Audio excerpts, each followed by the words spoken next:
All right, good morning, good day, everybody. What's going on? Happy day, happy day. Well, today's a great day. We have a lot to get through this morning as we listen to selections from the Valheim soundtrack, which I'm very excited about because, frankly, I'm not into these style of games much at all, but I do have a lot of respect for Valheim. It's very pretty. And it's probably like this one and Enshrouded are probably the only two that I really feel compelled to play. So the game plan is to crash through like 34 tracks, hang out, talk about the music, vibe, and then we will pop over this evening to listen to. No, that's tomorrow. That's tomorrow. Tomorrow is my game stream day. Today's the music stream day. At 5 o'clock today, later today, we will be listening to your suggestions in our community listening stream. So if you want to take part in that, we can definitely do that and have a good time tonight. So that's today. Today's game plan is that, and I'm really looking forward to today. It's one of my favorite days of the month. Let's crash into Valheim, shall we? So, Valheim is written by Swedish composer Patrik Jarlstam. They crafted Valheim's atmospheric soundtrack by blending modern classical music with Swedish folk traditions. I didn't realize that. Swedish folk traditions and progressive metal influences. Patrick performed many parts himself on guitars, bass, and percussion while collaborating with musicians on cello, viola, and clarinet. This approach produced a distinctive organic sound that feels both ancient and fresh. The music adapts fluidly to the player's surroundings and actions. Peaceful melodies accompany exploration in tranquil meadows, while darker, urgent tracks heighten tension in dangerous biomes and fights. So, you guys probably know this, but this is for my own sake. Valheim is a sprawling, procedurally generated survival sandbox developed by Iron Gate Studio.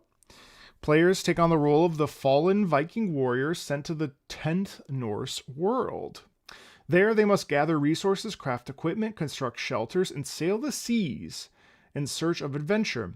The game supports cooperative multiplayer for up to 10 friends. Its unique visual style merges a charming, low-fidelity, pixelated aesthetic with sophisticated lighting, weather effects, and atmospheric details. This combination creates highly immersive landscapes. Environments range from peaceful meadows filled with gentle wildlife to dense black forests, murky swamps, rugged mountains, open plains, and treacherous oceans lashed by storms.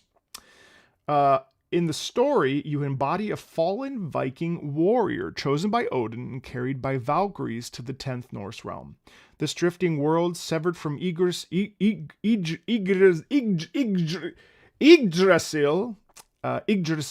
serves as a purgatory and prison. It's a little dramatic. Yggdrasil. Oh my god, it's like Yggdrasil serves as a purgatory and prison where the Allfather exiles his most powerful enemies, known as the Forsaken. These ancient beings have grown strong, once more threatening the balance of the realms. Summoned to prove your worth for Valhalla, you must track down and slay each Forsaken that rules over the land's diverse biomes. Scattered ruins, ruined graves, and remnants of failed warriors reveal the tragic history of this wild, exiled realm as you battle to restore order and earn eternal glory in Odin's halls. Excellent. We will be listening to 34 tracks, and I'm very much looking forward to it.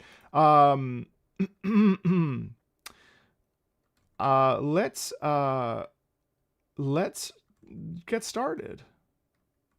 Hello, Quebec.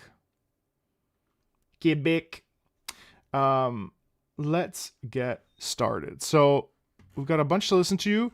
This, of course, was provided to me by Patreon member Callie. If you would like to support the channel more directly, certainly you can over at patreon.com/MarcoMeatball. Let's get started, shall we? We'll stop and start as we go. If something is moving and worth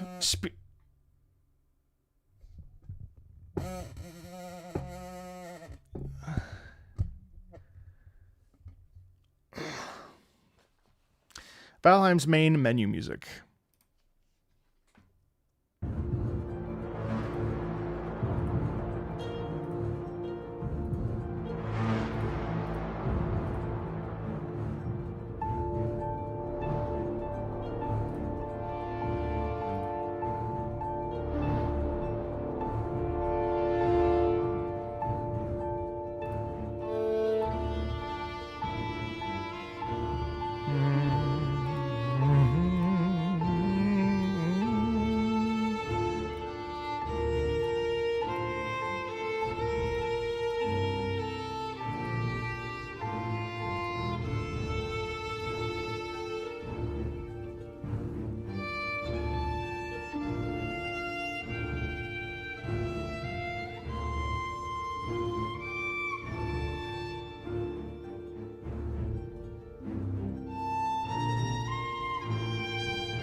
Okay, actually, you know what? Let's talk about it a little bit before we finish up the track. I mean, a really interesting main menu theme, right? And you and I all know that a main menu serves a very distinct and specific purpose, doesn't it? And that purpose is what? Tell me, chat. What is the purpose of a main menu? What is the purpose of main menu music besides pushing start game and getting out of there as fast as possible? You tell me. Let's make this an interactive. I know what it means. What does it mean, chat? What is a main menu? What is a main menu's purpose? Setting the mood, lull you into the game. What else? Set the tone. What else? Yes, that's all great. Give you vibes, introduction, getting into the ambiance, introducing you to the game, tell you about the game, the first impression of sorts. You know, there's no wrong answer, so I just want you to interact because it's fun. It's there to entice you. Exactly. We all know that, of course. That's obvious. But I think in this particular case, what I find making love with Marco,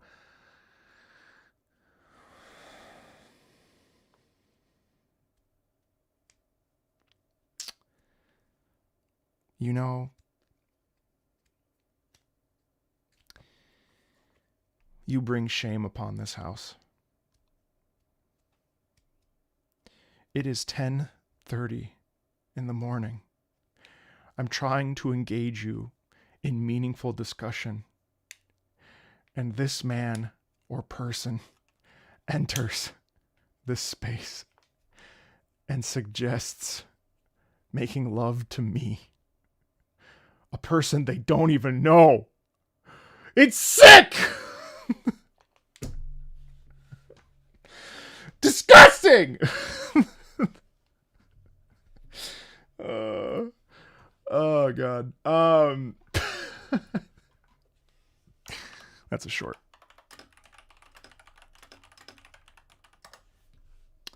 No, it is not about making love to me. The main menu is about is exactly what everybody said, other than Askator, or should be called Ass Kisser. Clearly, the real scope, of course, is everything everybody said. The overture. It's an overture. It enters us into the door. It's the door opening to the adventure. And what I find quite interesting about this, in terms of its mood setting, is that it's kind of just disjointed. There's a bit of stress throughout it. It's beautiful, isn't it? I mean, it really is. It ascends us. It takes us into this feeling of, like, you know, peace and tranquility. But notice the underpinning of danger at every turn. We never have a comfortable rhythm. Not really, right? Dum dum dum dum dum rum dum ding da dum dum. Right, at all times, even though you have the harp, and you have the violin, the trick, the keys there are the fact that you have this dissonance. This dissonance at all times. And so even though we are in this environment of beautiful evergreens when you start, and I've played a little bit of Valheim, so I have a general idea of what I'm getting myself into. There's this semblance of peace, this beautiful Valhalla, right? The home of the gods. And yet, despite that, the danger is omnipresent and very real. And I find it interesting that that's what kind of takes us off when we start the game, right? When we're sitting in this menu screen. And a main menu is an interesting one because it's not necessarily ever in gaming going to be the focus. Not many people, unless you're wonderfully educated like all of you in chat are going to sit there at the main menu and ponder and concern themselves over the main theme, which is why all of you are so excellent, because you do that. You take the time to listen to things and think about what they mean to you. It's an educated audience, of course, except for Askator. So all that to be said, a little brown nosing for you here in the morning. It's because there's Swedes in the chat, and I want the Swedes to feel good about themselves. The point is that, like, there's a beauty in a main theme. There's a beauty in a main menu music. There's a beauty in, like, stopping to think about what it means to you, you know, and, like, why does it sound like that? What is the purpose here? What is this trying to tell me about this place I'm entering? Especially in a survival crafting game where vibes are, I would say, as important as the mechanics of the game. You know, the world you're in when you're playing survival crafting is paramount. You know what I mean? You know, so I think that's I'm just teasing. I'm sure the Swedes are very happy. One of the happiest places in the world. Let's finish her out though. Just a couple thoughts on that main theme. Frankly, I'd be happy if I was Swedish. Who doesn't love pickled herring?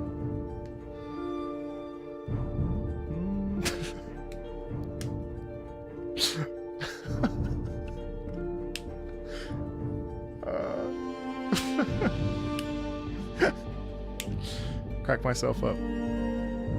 I find the dichotomy here between the violin and the cello. Notice how it's pretty short lines too. It's not very strong. We actually get a random key change. I don't want your pickled herring. That's a euphemism. I don't want your pickled herring. You can keep your pickled herring right where I can see it. All right. Entering Valheim. This is Valkyrie's song.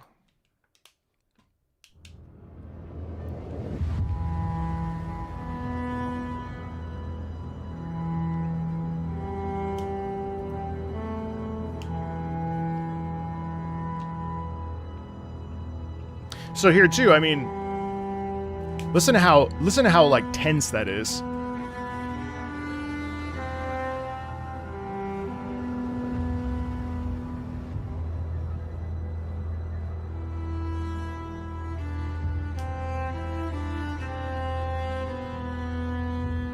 Also, the solo cello is very lonely.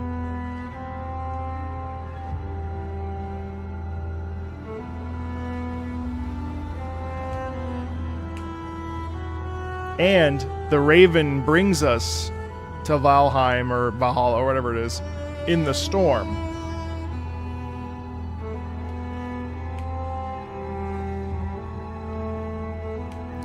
But it's kind of bleak. It's not very optimistic, obviously.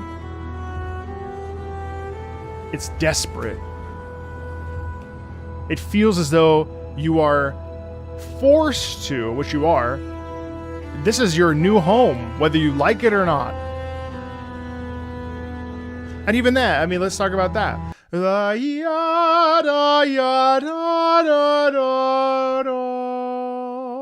you hear how the repeat? So we go up. We do I think that's an octave jump.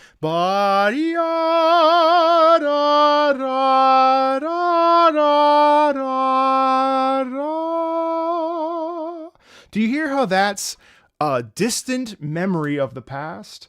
We go back up.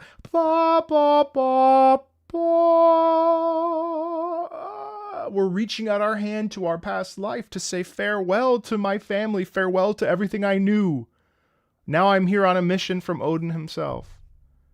I'm alone in a cruel, brutal world, being carried by my shoulders by a giant crow, right? So there's this longing, a reminiscence, a farewell to the past, whatever. And again, remind you, chat, that like it doesn't really matter. Right or wrong is irrelevant in music. Now, we have context and no context, of course, but the thing that's worth knowing is that this is really ultimately about our player's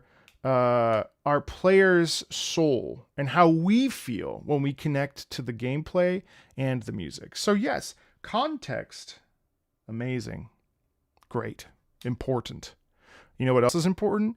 How you feel by the music. And it's something that's not talked about very much, but that's a very important and fundamental part of the experience for us.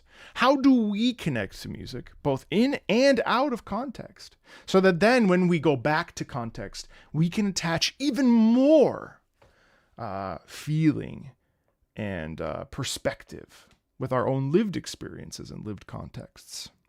Ooh, what time is it? I'm feeling spicy today. 10:34?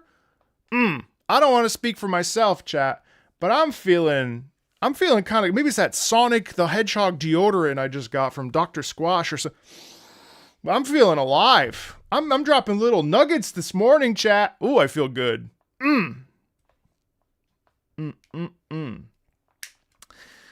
know, bury these words into your soul. Think about what I'm saying. It's actually better when no one answers, because then I feel like I'm actually like providing you with some sort of deep philosophy. You're probably like, yeah, no shit. At work or wherever, you're like sitting there doing something, like, I don't know, grinding something, or at work at your desk, and I'm over here like talking to myself about how important what I'm saying is. Hello, just nobody. Welcome in. What a first time to come in. Yes, I'm dropping pearls, as it were. Pearls of wisdom for all to hear. But yeah, no, but the music is very beautiful, and it's very stark, even though it has a lot of sort of undercurrent bubbling. That solo cello is really the player, right? And it's excellent because there's no right or wrong. Marco, you're lucky I'm wearing headphones at work right now. Oh, yeah. Oh. I know I shouldn't do that. That's not right. Thank God I'm not more popular on the internet, because people could clip that shit and like upload it, and I think I would get in a lot of trouble. You know? But because I'm like I'm a very hard worker, and I have a very good YouTube channel. It's very healthy. Hello, Vihoyo, but I would be concerned about what would happen to me if people could actually clip and upload shit of me out of context. Poor Maximilian dude, as an example. Yes, I know it's coming out of early access here pretty soon. I was not aware. That's excellent. Poor Maximilian dude. That dude can't say anything. That dude could fart and it would end up on a clip online.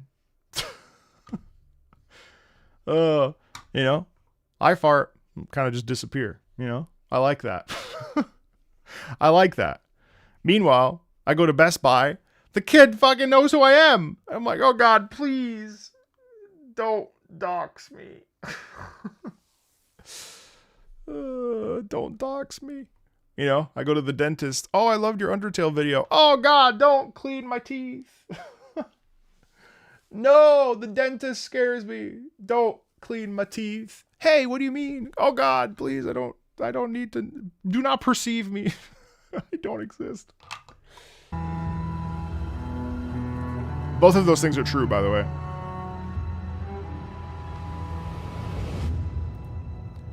And randomly, when I was in France, we were walking around Paris, and someone later on said, "Hey, I saw you in Paris." How? Paris is a massive city. How do you see me? I do not exist. Meadows music. Ooh, biome ambiance. We're going to talk about ambiance next, chat. You ready? I'm in a mood.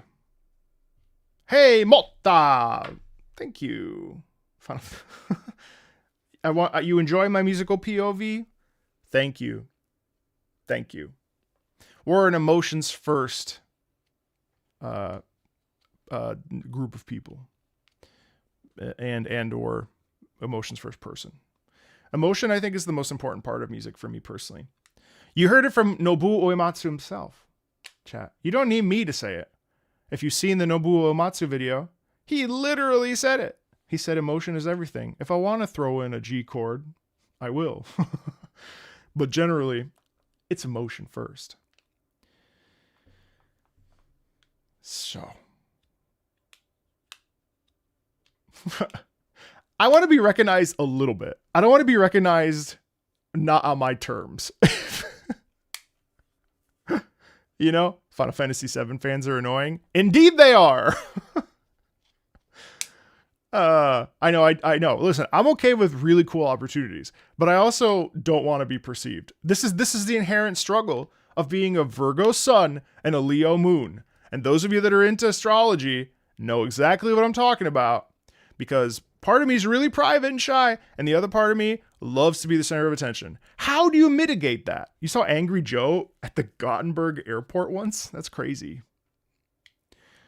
Anyway, enough about me. Anyone who thinks FF7 fans are annoying has yet to meet FF9 fans somehow.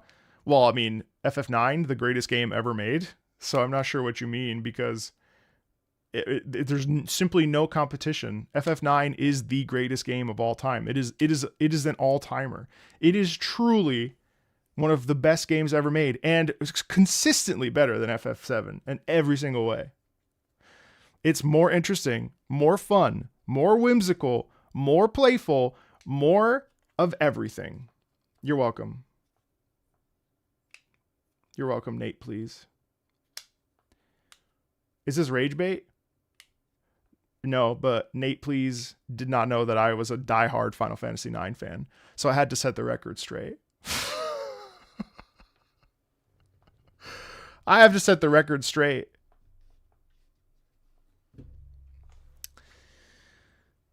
I haven't listened to 33 Immortals. It's on my list. It's on my list of games to play.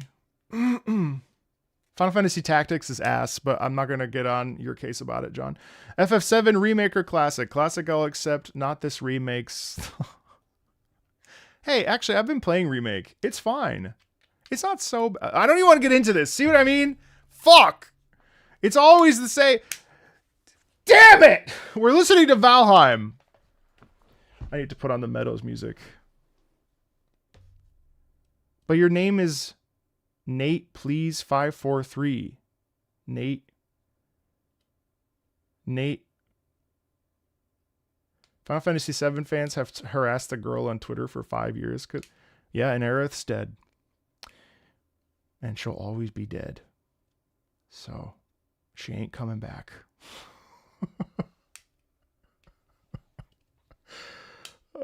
But seriously, let's back off on the. Yes, every fan base is crazy. Let's get serious. There's not a single fan base that is not crazy. Will I play Valheim? Yeah, I mean, I'll play Valheim tomorrow. I got no problem with it. Yeah, I heard 33 Immortals is great. And yes, please keep the combo civil. Hey, Cody, what's up? You saw my Ocarina of Time video? We do need more Whimsy. I'm waiting for PoE 2 until it goes live. Let's do a gossip stream. What's unfortunate is that would probably be extremely well attended. I should do one of those that's like the red stop sign that says, "We need to talk." I see that a lot. We need to talk. Gaming news, rumors, and gossip. News at 11. Gamers are crazy. We're all on the spectrum and have severe potential mental deficiencies and or disorders, including me. So I say that as a person with 2 disorders. So yeah, I'm racking them in. I'm racking them in. What's that? Late onset ADHD as an adult? Rack it in, baby. What's that? Undiagnosed obsessive compulsive disorder? Oh, what do you mean my brain fires differently than yours? Rack it in, baby.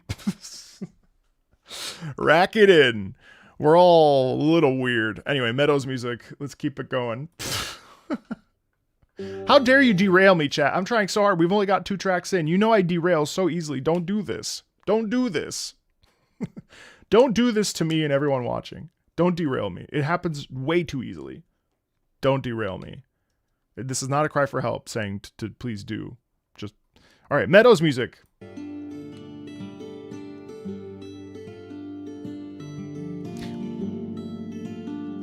It's interesting. There's a slight, I find it interesting. I don't know if this is intentional or not. There's a slight rhythmic inconsistency between boom be dom beam bum beam bum beam ba bum be bum beam bum beam bum beam. It feels slightly out of tempo, almost like it's trying to catch up. And it's kind of interesting because it's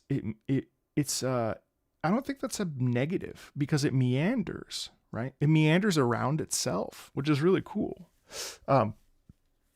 Because it feels there's like a, and even let's say it was not intentional, right? Kind of a happy accident. Because again, chat, what does that make you? Okay, chat, what does this make you think of? What do you think when you hear this?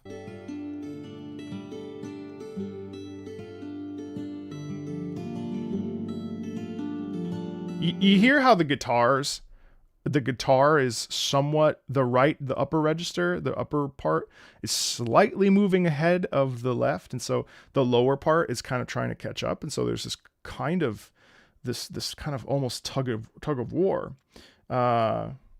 What does that make you think of?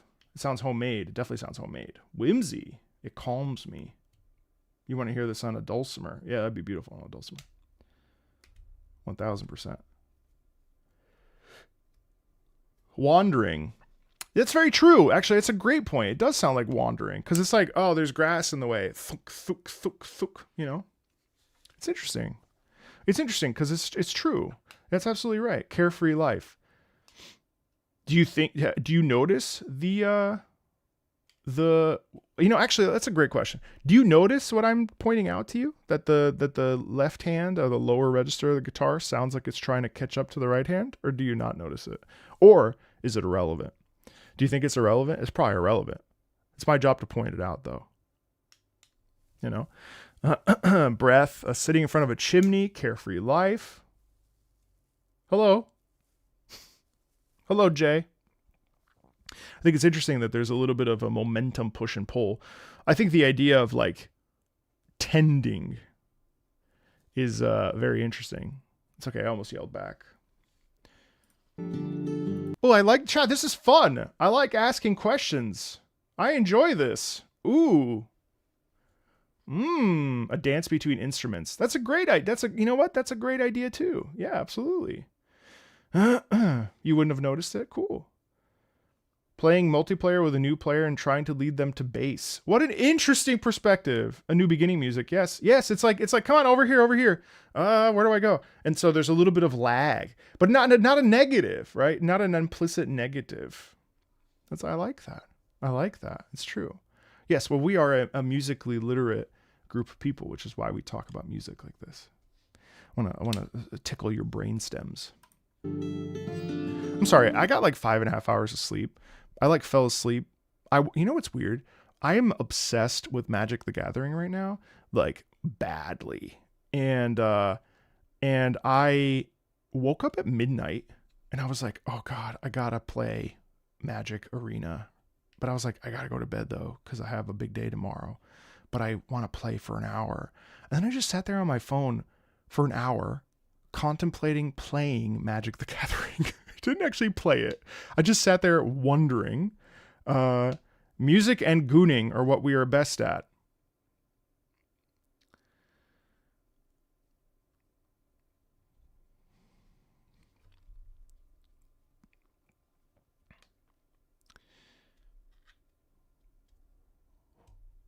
Why?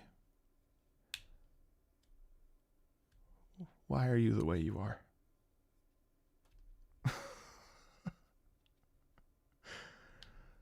You know, you tell your therapist that. Not me.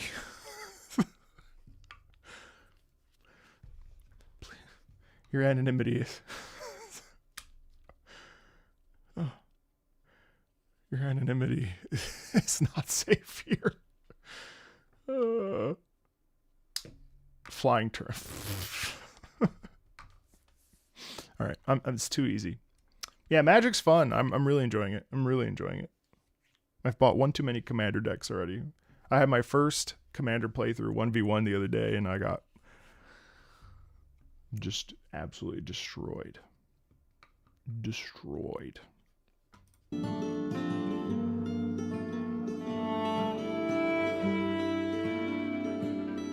Yeah, and I would say what's really nice about this is that there's an inconsistency in it. There's that tug from the guitar and stuff. It feels kind of thrown together, but not inherently in a negative way.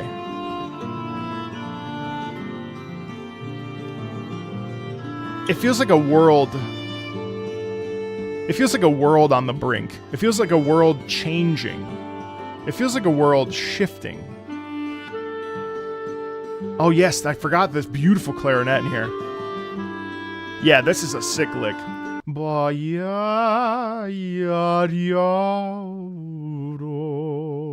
lot of solo instrument give and take and push and pull, which I think is really interesting as a solo journey and experience. You could also say that it's the world kind of coming alive. You know, the guitar could be the wind in the grass as it blows. It could be, you know, exactly. It could be like 3 random guys coming together at a campfire. Yeah, absolutely. You know, it feels like something played in a tavern without any music knowledge, just by feeling. Absolutely. There's a sort of improvisational, like we're sitting down at a campfire and we're playing and it's sort of, we're just doing our thing, you know, we're just trying to figure it out. Because after all, you know, and actually I just had a thought, you know, maybe if that off-kilter guitar at the beginning is kind of like, what are friends? I don't know. You know, there's this feeling almost as if we the player are trying to figure out, well, what the hell do I do now? Which is such a fundamental part of you know, of the experience with survival crafting games. Unless you're an expert in them. You love the cap, thank you. Warriors represent. Floor tank, baby.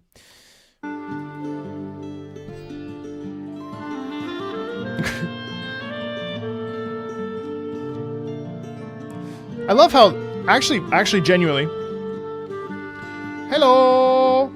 Actually genuinely love how improvisational this feels. And I love how the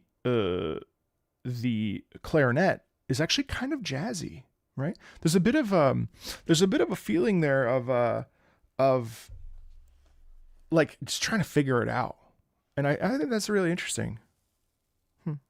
Speaks of innocence to you. Sure, yeah. Plus we go into from the lower register all the way up to the top. It really is improvisational.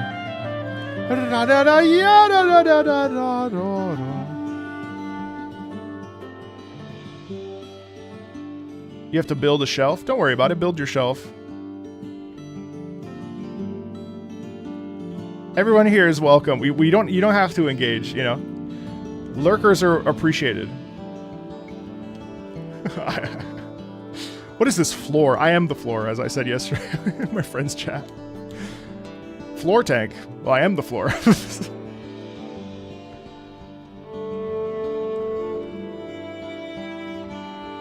I don't really know what that means, by the way.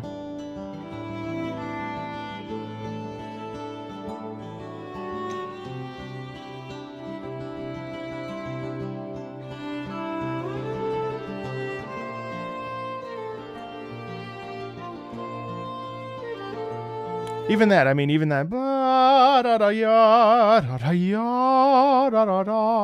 There's a bit of hope in that, you know what I mean? Oh, a little bit of safety or homeliness. Yes, absolutely. Totally. Zamel, while I'm very happy to interact and chat, believing in love at first sight is somewhat irrelevant to the... If you want to interact with the music, I'm fine with that. But if you're just going to like ask me personal questions, which usually I'm okay with, but we have quite a few songs to go through, I don't think this is the right time or place. No disrespect to you, of course, but it's not really it's just not really relevant. And I do believe in love at first sight, but we'll keep her there, okay? No more.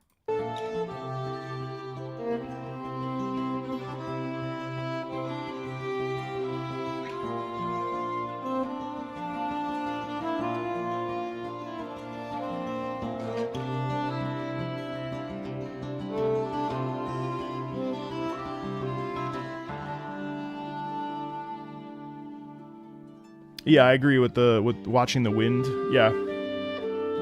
And I could see loneliness as well, because you have a solo instrument that is sort of naturally infiltrating, you know what I mean? You're playing literally right now? I do really like the modern sensitivity of that clarinet. I appreciate also, it kind of feels like a circle. Kind of feels like a meandering.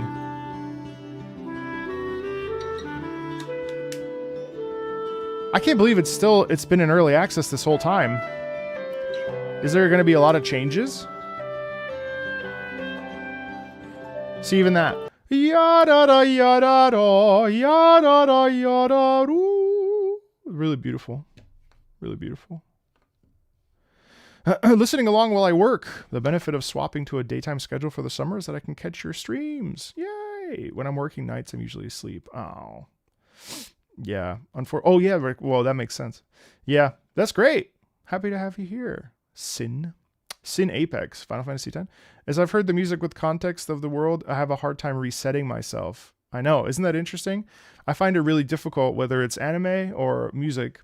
If I experience it in-game, I have a very hard time wrapping my brain around the imagery that I would normally capture if I hadn't played the game too much. I don't necessarily think that's a good or bad thing, because obviously it's there to serve the experience. But I often, but I'm odd this way. I would prefer listening to things out of context, because I'm able to spin a bit and allow myself to sort of carry mentally, you know? Curious. It's the type of music I can totally see being played in an inn by a group of jamming bards, prompting each other. Absolutely. Hopefully the last dedicated Oh, I know, right? I'm sure you've done it a few times. The piano also makes it feel a bit busy. Yes, totally. My beard is thick today. Yes, thank you. I bathed. All right, village and farm music.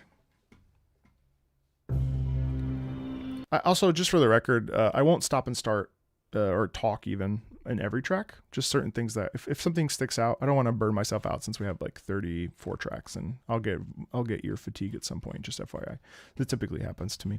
I usually power through the last couple tracks, but ear fatigue is a normal thing. So I'll probably be heavily talking up front. So I want to kind of space it out so I'm able to talk throughout the entire thing.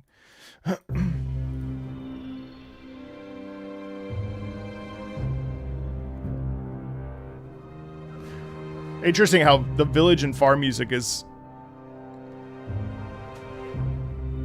interesting on undertones.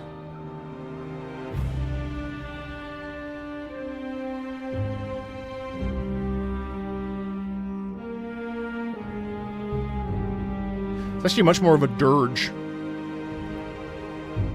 Huh.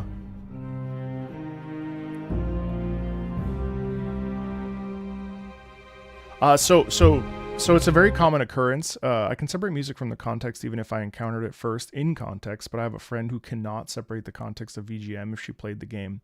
It's very interesting because that is a extremely common thread that I see a lot in my own sort of like looking at people's comments or interacting with a variety of people online at this point. It's a very common thing where someone will say, you have to explain the context. And I'm like, well, you really don't. But for some folks, like the way that a piece is meaningful is based on what the interaction is with the game.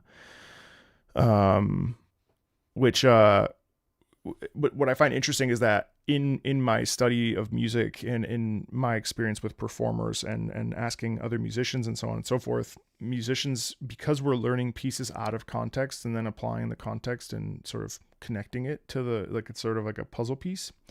Listening to music out of context is a very normal occurrence because, you know, if we're staging an opera, we're experiencing the opera sort of in real time, but we're learning the music beforehand and creating visual and creating imagery and creating feeling and so on and so forth prior to seeing the production done. And of course, we're facilitating the production.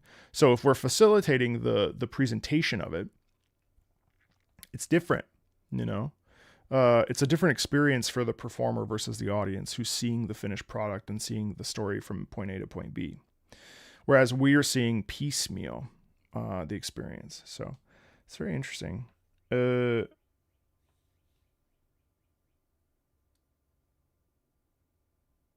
Okay. So I see. So it's sort of a rundown. Interesting.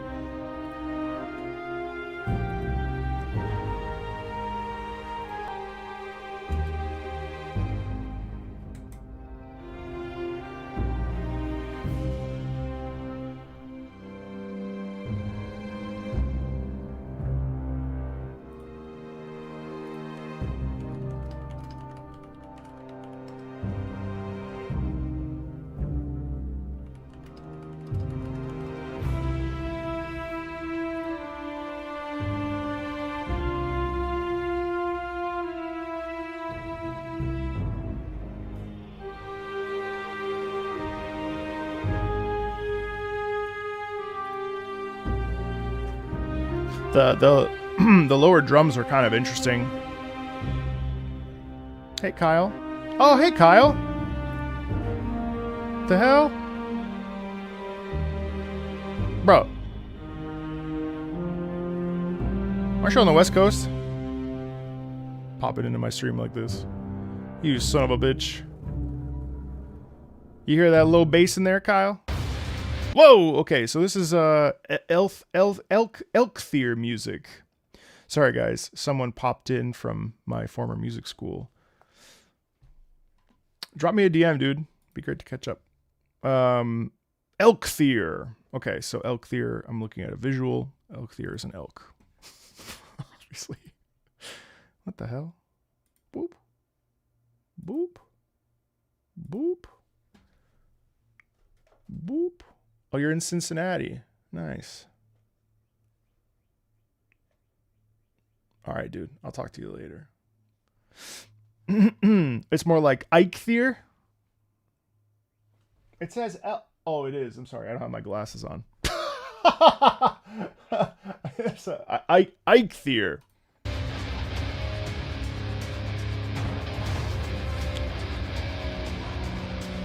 Yeah, I think the metal is interesting here because of the chains on Eikthier's head. So I think that's a really interesting musical touch to be like, okay, and then also notice the momentum of the like sort of churn towards the player.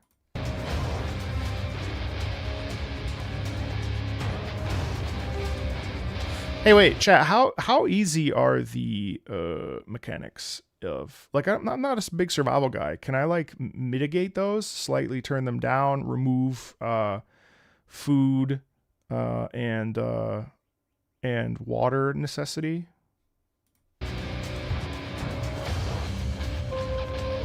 You're not gonna get into name discussion as a Swede. Oh, excuse me. Eikthyr! It's Eikthyr! Oh, you won't die of hunger or thirst? Oh, okay. You can't starve? Downloading it right now.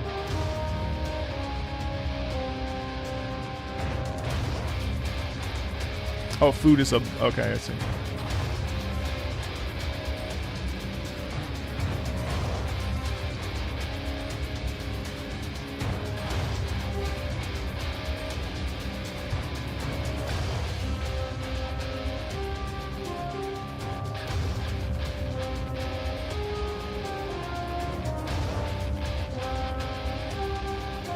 So one thing I'm sort of noticing is how it's a small team, and so the music it doesn't have the sort of like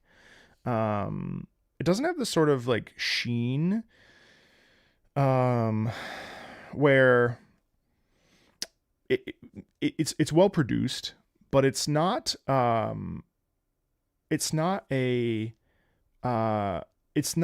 like super polished, right? There's a little bit of, hey Yoshi, there's a little bit of sort of like balance mixing issues. Nothing bad, obviously, but like it's kind of interesting how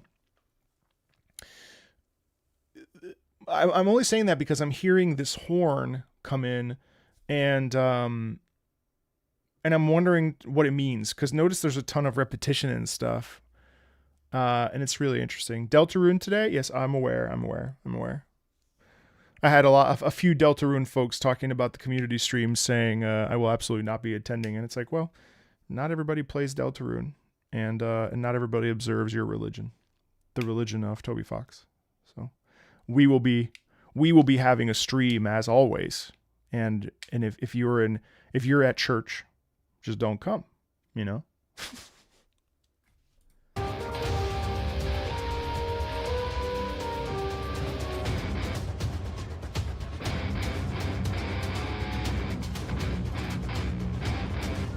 It's very tense.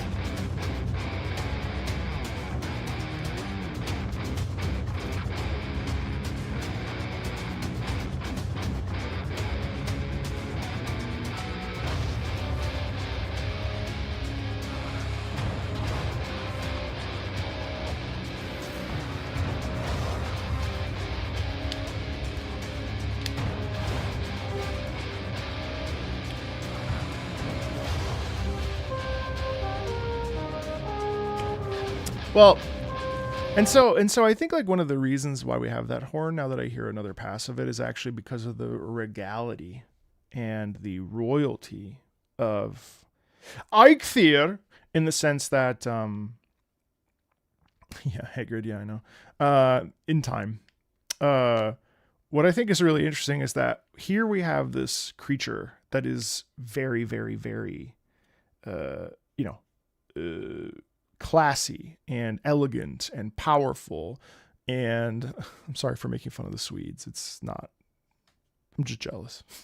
So the horn represents elegance, and the horn represents the sort of like, a god, right? Or I forget what they are, but the sort of like the creatures that Odin has bestowed whatever power or what have you. And so what I think is really interesting is that there's a derangement with the metal in this clash, and obviously we see the steel chains on the horns, or on the antlers, and we don't lose sight of the elegance and the regality through the horn, if that makes sense. Do you get what I'm putting down, chat? Do you agree with that, chat? What do you make of the horn, chat? Look at us interacting.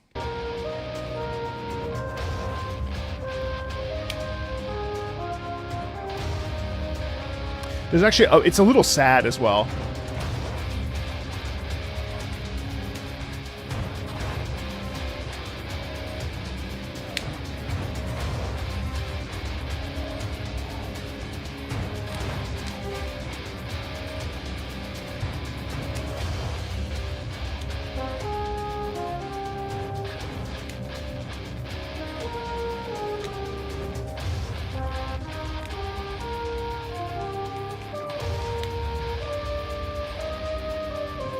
But it is such an interesting combination. Hey, buddy, what's up, H1? A really interesting combination there of just see only $80 for GTA 6 H1. Could have been worse. I'm not saying it's great. The start of Eikthyr is pronounced eighth Kier.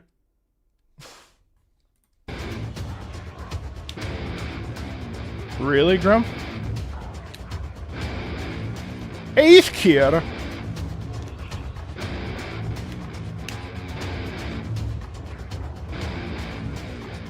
For what it's worth, I don't think that GTA 6's $80 price tag introduces the end of the industry as we know it. I don't think they're hunting horns. It sound well. Actually, I don't know. I'm not a horn expert, but it does sound like a French horn, which theoretically is derived from. Well, no, hunting horn would. Well, it doesn't matter. All right, out of my information, my knowledge zone. I don't want to just say stuff. Bro, we've only listened to 6 tracks and it's already an hour. Chat, it's been an hour and we've only done 6 tracks. Tisk. There's no one in here to blame but all of you. I will not be taking the blame for this.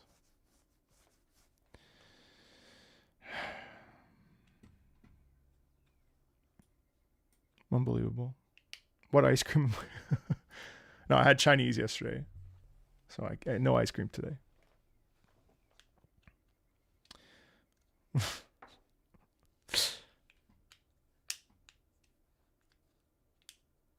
Eikthyr. Flurgan. Anyway. All right. Black Forest music.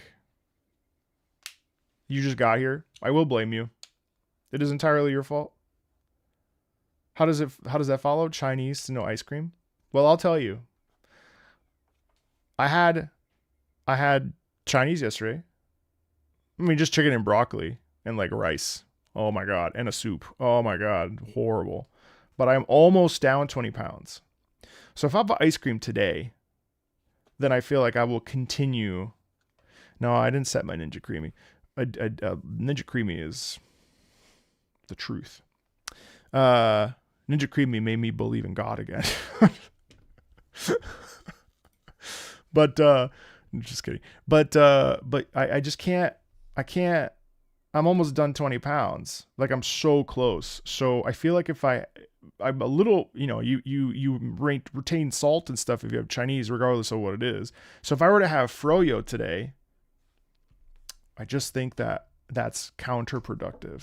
I'm so close. I'm 4 pounds away, and my appointment with the doctor. Listen, if I go to the doctor, because the whole point was to lose 15 pounds to feel better, which I guess I do, and to lose weight and to have my numbers go down, right? And to be healthier. And if I go there and my shit is still high, I'm going to flip the table. I'm going to be so angry at my genetics. It's going to be fine. But I'm going to be so angry if I go there and he's like, your triglycerides are terrible. Why is your cholesterol this way? What? You still don't have any good HDL? I'm going to fucking freak. I've been eating yogurt every day. Ugh. We derailed. Black Forest. Pokemon Go is still stuck. Just, have you adjusted your calories? Also, sometimes that happens though. Sometimes you're just stable. You've been fat your whole life and now suddenly without doing anything differs. Bro, you can lock in anytime you want. You can lock in anytime you want. And the problem is that work is difficult because we need money. We need to do things. We also need to, for instance, I sit here all day and my foot's messed up. So although I did next week, I'll go back to the gym, but my foot is messed up. And so I can't walk really, like without some degree of pain. So, you just need to, sometimes you just need to lock in. It sucks. Locking in is not fun, but there's something so empowering about taking control and owning your life. Where I was stuck at a certain weight, 250, I don't know, in European numbers, it's probably like 120-ish, 115 kilo, where I did not, I blamed everything but myself for why I couldn't lose weight. And I would fluctuate between 255, 263. And finally I just said, you know what? This is bad. Like I'm in a danger zone. I'm almost 40. I need to reclaim my life. Otherwise my life will reclaim me. Oh, you dropped 100 pounds by accident? Damn, I gave you a whole speech. Good for you. I weighed 17.8 stones. That's a lot of stones.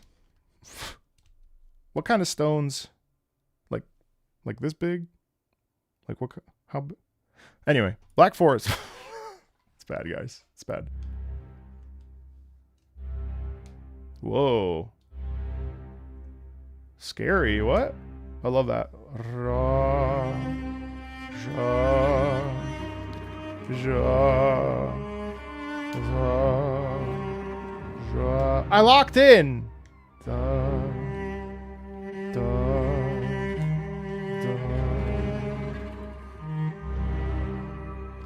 za.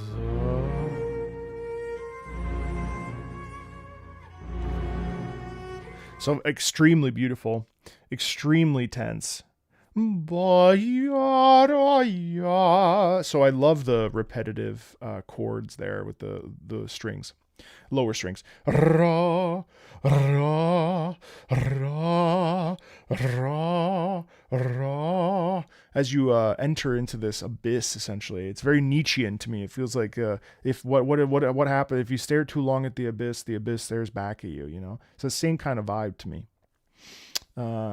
So it's it's very interesting here how tense that is. But it's tense, but it's elegant because of the strings, right?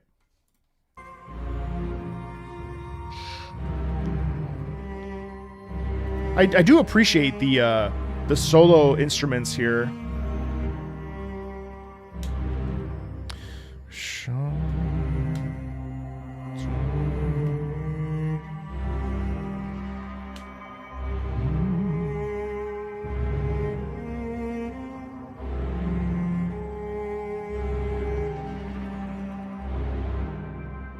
Hey, Harry, how are you?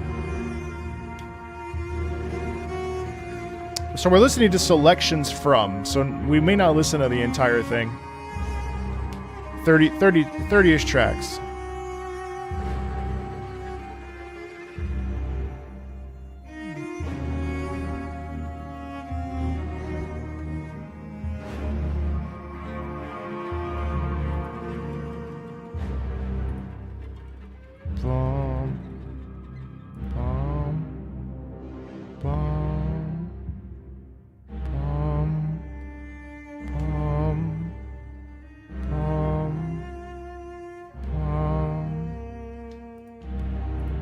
But the cello, that lower voice really feels like it's losing itself.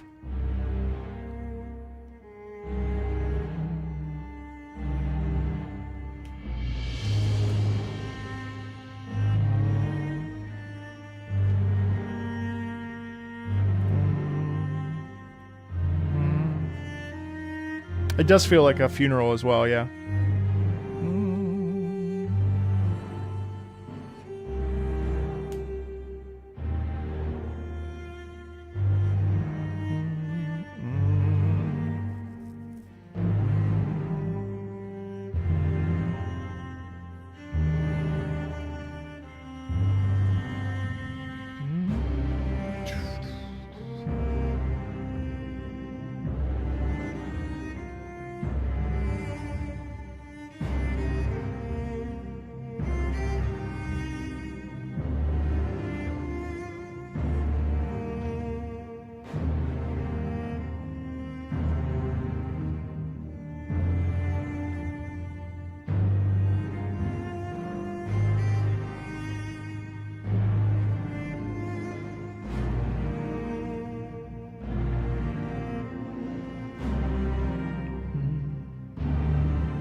percussion's really cool.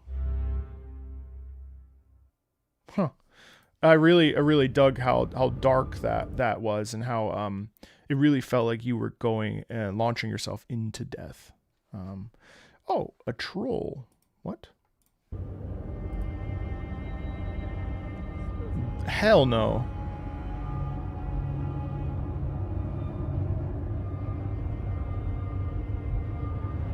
I like how you hear the cave itself with that sort of violent echo.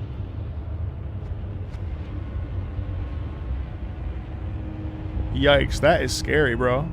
No, thank you. Hey, Jester.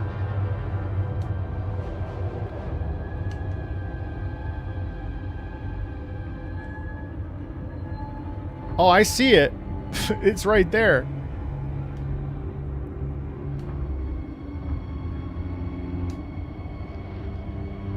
You know, no matter what the music does in this particular sound, in this particular track, you instantly feel that sense of danger and brutality, right? And like the sense of how minuscule your power actually is by comparison to one of these, which is I find very interesting.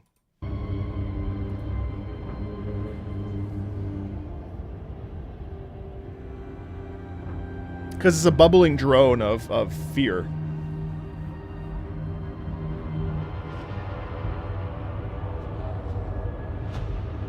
Because you know you're not going to kill it. So do you oh my god, it vibrates the whole screen. So do you just sneak by, or do you engage, or like, you know, you're kind of screwed. Also note the distant flute, the distant instruments there, I think really to me inspire the fact that the trolls have been around for forever, as compared to us who have just arrived, right? So this is a very interesting sound of being unwelcome. What's up, Naruna?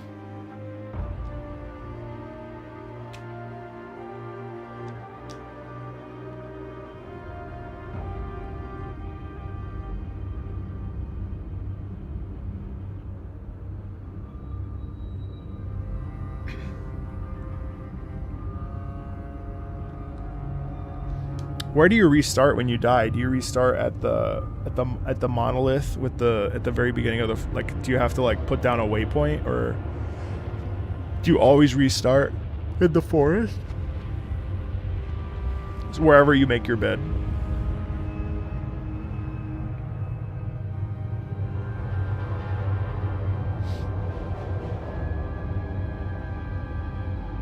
Ah.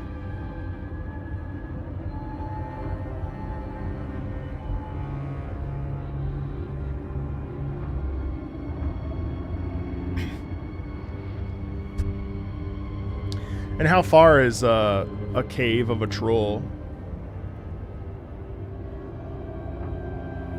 compared to where? Sorry for the yawning. Your bed is, or your starting point, the forest, or the meadow. Excuse me. I'm assuming it's in the forest, the Black Forest.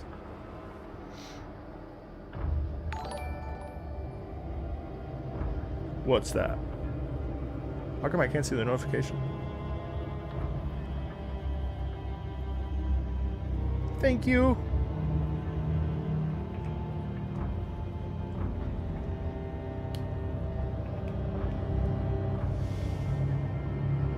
Oh, it's random, that's right. Yeah, I mean, a distinctly ambient track, you know, it's amazing how important ambient tracks are to building tension and creating discomfort and creating really whatever emotion wants to be created. But it's very, very tense, of course. Grey Dwarf kept music. Black Forest Point of Interest. Oh, it's a waltz. Is it? No, it's not. Well, technically it could be.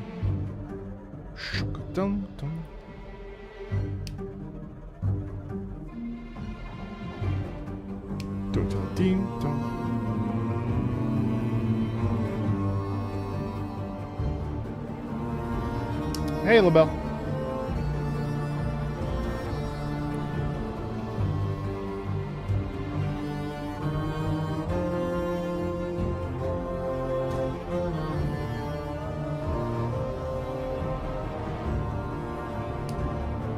I like that this is a bit more resolute. So it's slow, but it's resolute, and I think that's because we have a strong melody with the two with the violin and the cello sort of aiding each other, and it's basically saying like this is a place of great change. This is a place where things happen. This is a place of essentially like be comforted here. This is a place where, you will succeed. And there's this kind of like, like a quiet confidence in it.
Okay.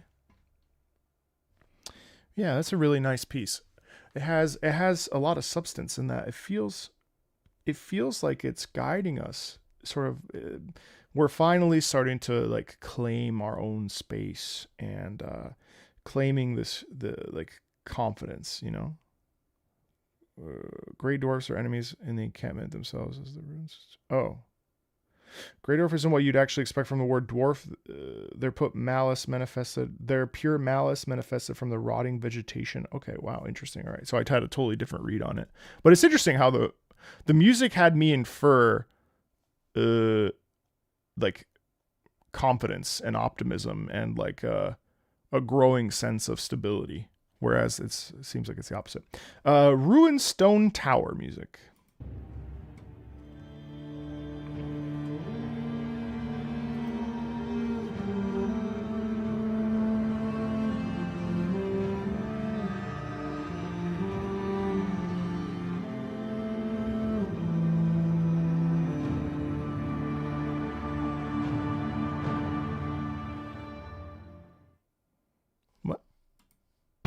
Oh, why? Why was this so short? It's only 20 seconds. I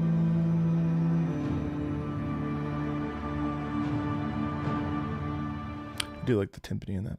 All right, the Elder music.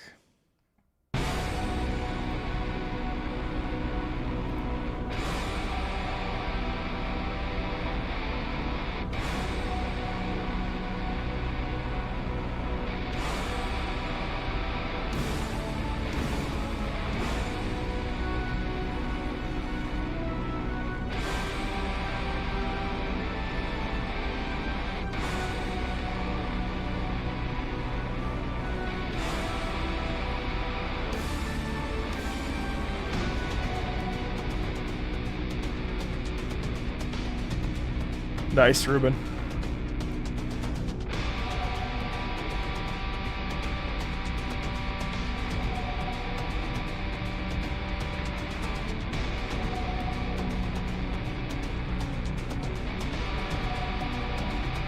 So that's intriguing. Again, we have obviously every boss is going to have, I would assume, some degree of metal, or some degree of heavy electric guitar and stuff. But what I find really cool about this is that it's really ultimately just it was certainly no melody, but it's just a riff. But the riff of the guitar is what creates the melody. Ba ba da da ba da da, and that's the sort of constant there, which is really cool. Hey, Super, what's up? But I think that makes sense for this sort of like, a giant ent, as someone said, as Gondarf said. There's a degree of appropriate name. There's a degree of sort of like size, and that's really where we're getting the size is from that electric guitar sort of sustained, but also just this general state of walking around,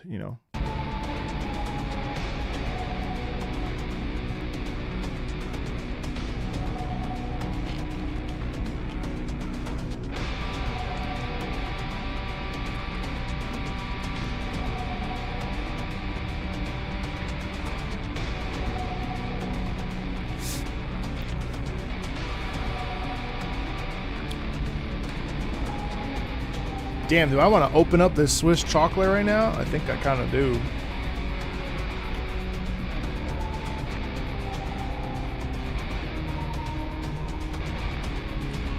I like how there's a little bit of mystery in here as well. Like, blah, blah, blah.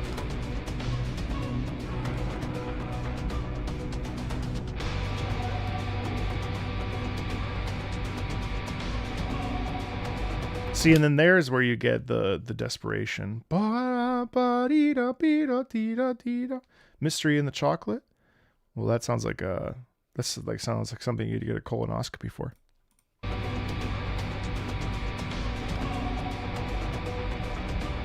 Hey, Brian, what's up? Sir, there's mystery in my chocolate. Yeah, see how it gets to the pivotal moment. Obviously it'll loop, but having the duality there in the horn, in the trumpets, and doubling and stuff, it's pretty cool. All right, this is the Smoldering Tomb. Hey, what's up, Death Rock? Smoldering Tomb music. Ooh, that's unpleasant. Let's go back to the meadows, my god. This place is fucked.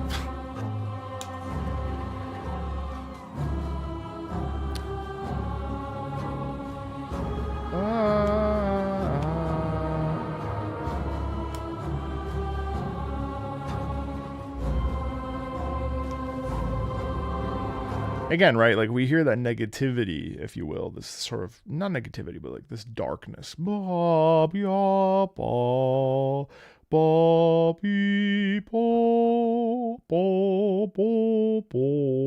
there's a lot of doubling there that's then supported by the chorus and the strings and so on and so forth.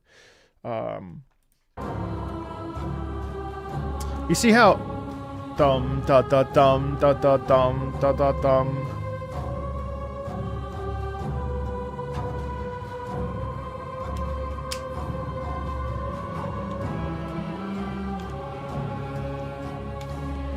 It's interesting that chorus doubled with the cello is kind of super rich and really extends that feeling of distress because of the doubling.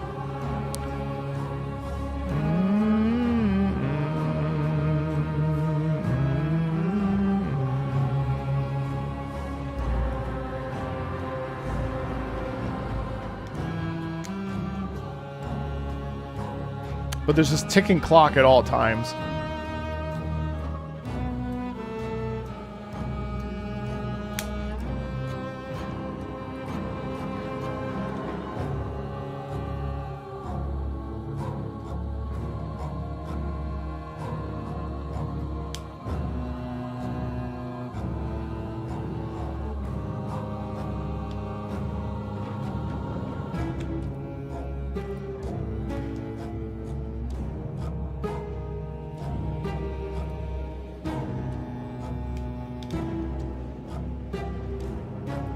I like to pluck strings a lot. And you have the cello meandering. You have the cello meandering in there as well, which is like where are we going? You know, like it gives a bit of like a sound of kind of getting lost. God, the Zelda Ocarina of Time is overrated trend I'm seeing is just ridiculous. Like I can't get over it. I can't get over the fact that there are people that truly believe that Zelda's over. Are any of you in here? Do any of you think Zelda's overrated? If so, please take your leave. Of all the things, you can't say it's not.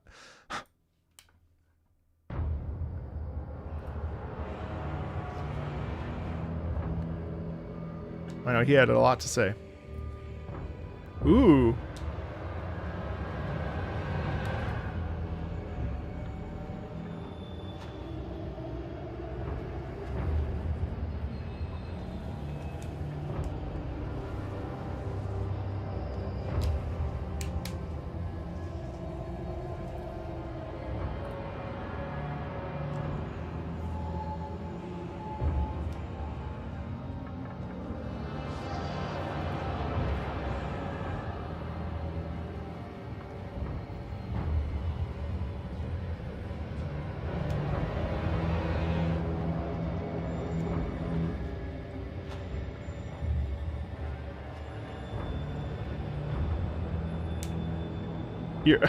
You're playing Valheim right now?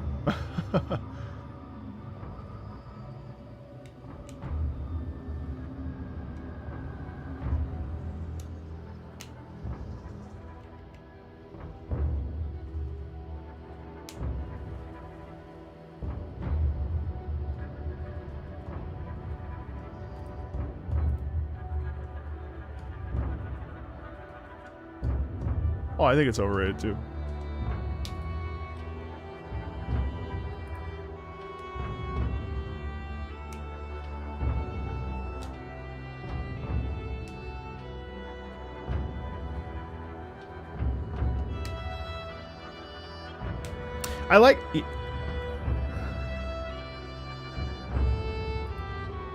I think it's worth noting too that like the way that this kind of is going is the fact that there's never really enjoy your lurk.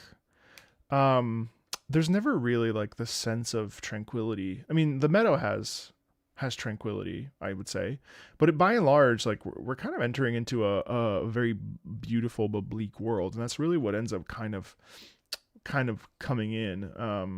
You know, like it kind of stands out to me that at all times, really, we don't get very many tracks that are peaceful and gentle, because it's not a peaceful and gentle world. You know what I mean? It's a sort of a brutal landscape that we're sort of thrust into and have to make the best of. But even here, I mean, the low cello, there's a constant sort of momentum here. There's a pulsation in there as well. Like it's all sort of like, okay, it's just reminding you that like this place is kind of fucked.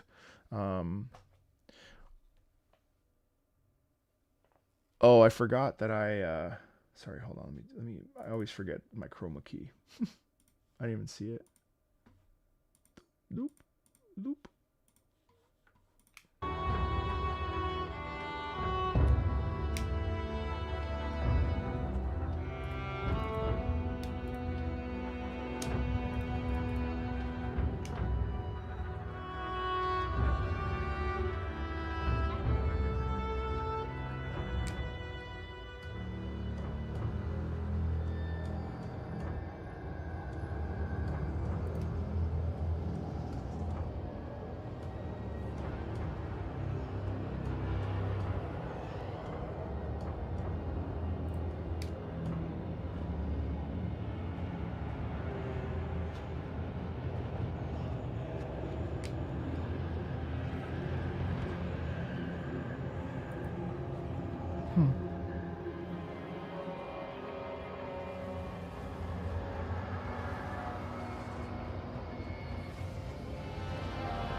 You actually hear also like that in the very background. You hear this like crackling of a ship almost.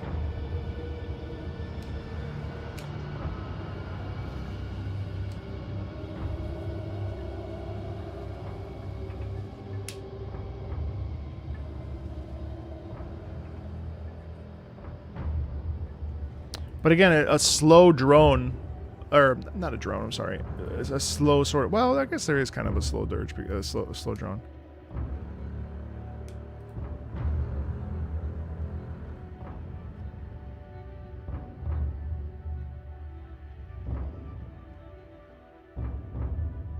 Huh. Thumb. Thumb, thumb.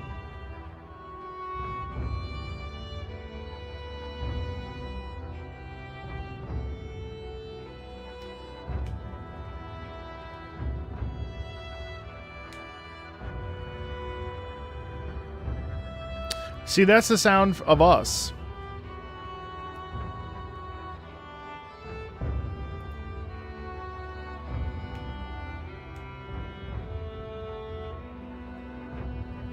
The violin really comes down to us, like, trying to not lose our way.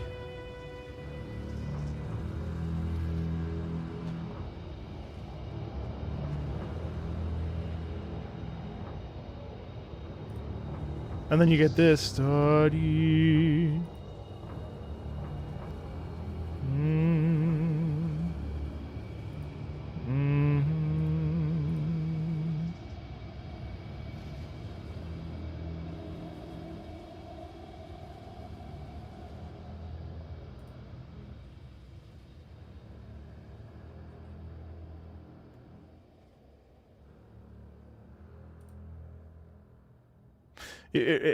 Realistically, there's like a ticking clock motif there. Tari, tari, tari.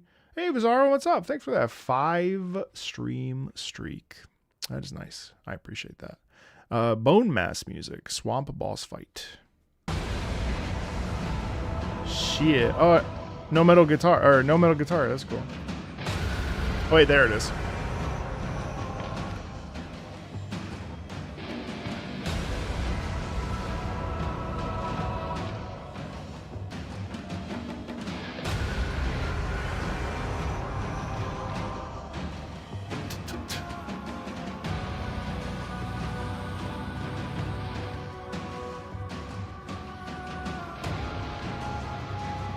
Yeah. I appreciate that it's got a ton of percussion in that. And I also really appreciate that it has the vocals. The vocals make it like otherworldly, right? The vocals make it seem like it's totally bizarre. It's like this twisted thing, which obviously it is. I mean, it's a construction of gelatinous fluid and bone, and it's quite harrowing, you know, and it probably emerges out and you're just like, oh shit, what am I doing here? And I appreciate how there's that sense of dread in that. But also listen to the wonderful percussion in that is so heavy and so pronounced that it can't help you but feel like you're in you know, in for a really bad time.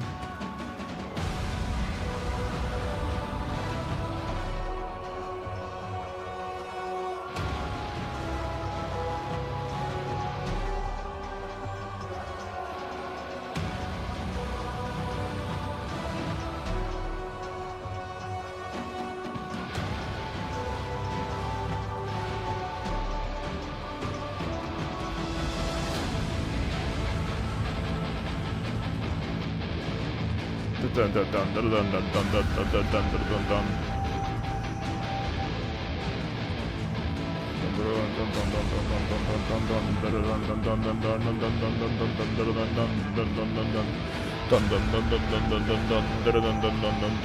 dun.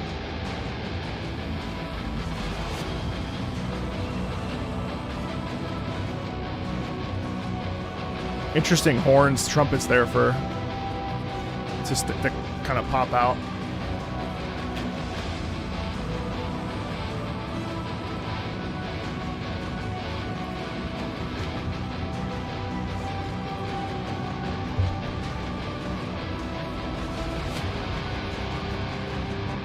And what's interesting is that they none of the bosses necessarily have a melody. They're very like ambient combined with, you know, like the ambient heavy. There's a ton of rhythmic momentum, of course, but it doesn't necessarily pull us in via its melody, which I think is sometimes more interesting than rhythm. But it's cool how it creates so much tension. All right, home base world, or no, home base Valheim.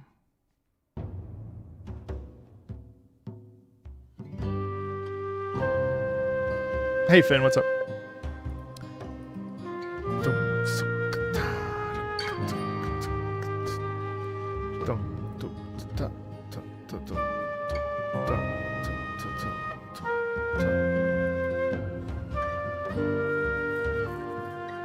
It's nice to have the clarinet back, although this is obviously like a bigger sensation, a broader space.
Hey Arathal, what's up? Cypher. Last time you watched me, I had hair, and I was playing Warframe. I still play Warframe every once in a while when a story beat updates.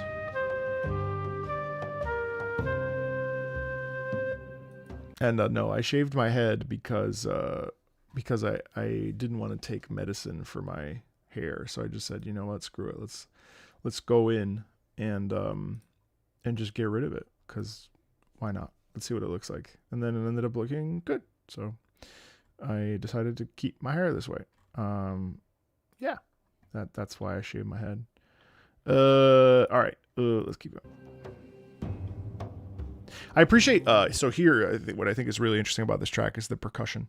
The percussion in the clarinet. So the clarinet is what we hear in the meadows, but what happens here is that it's expanded. And so we end up getting a more, what I would describe of a more confident sound, with the percussion sort of lulling us and moving us, where we feel, especially because it's a home base, so just inferring from that, there's a sense of peace and comfort and protection that is offered to us that we haven't really received really at all in the entire game. This is the first part where we feel like, okay, this is safety, sanctuary. You know, this is protection, and a strong protection at that. You know, thank you guys. I appreciate you saying that I look good bald. I also enjoy being bald these days. So well, not so much the upkeep, but the act of being bald is enjoyable. All right, let's do mountain music. What am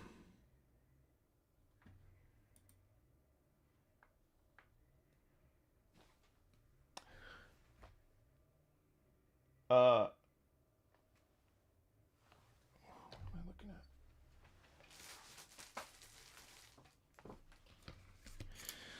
Look at these, unrelated to what we're doing. Look at these beautiful sleeves I got for my Final Fantasy deck.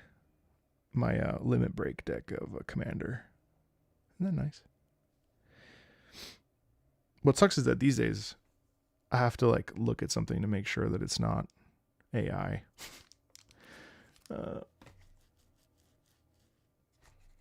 I'm 1 octave away from a bunch of yeah, Kratos. Yeah, I don't think so. Yeah, these are nice. These are nice. Also got that VV placemat. People react so strongly to bald men. Like, when is it even a problem? It's not so much a problem. I mean, I don't view it as a problem. I think it's just like an internet thing where, like, I guess internet people don't interact with bald people. So, like, I noticed that a ton. But I've gotten plenty of uncomfortable commentary about how I look or whatever. You can't be a filthy VV player anyway because he's banned. They knew that my goat was too powerful, so they had to wash him. They had to wash him of his abilities, bro. Sometimes I read these, not in Commander. Oh, no, I won't play VV. Some of these descriptions on some of these cards make my eyes absolutely cross. I'm like, wow. When equipped target is entering the battlefield, target equipped with artifact +2x1+x can deliver blow to enchanted sorcery for 100. I'm just like, brother. You know what's interesting too is that, like, the more now being bald, I see men that I believe would look so much better bald, but are still holding on. Or I'm like, bro, just get rid of it, bro. Just do it, bro. It's okay, bro. Like, trust me, you'll feel better. Like, I was at the store and there was a guy that had like no top hair, but then had a side and a little bit on the top. And I was like, bro, just get rid of it, bro. It's totally okay. Like, just get rid of it. You'll feel so much better. Honestly, like, I will say that's the best part. I mean, I never have to think about how I look, so I inherently feel more confident.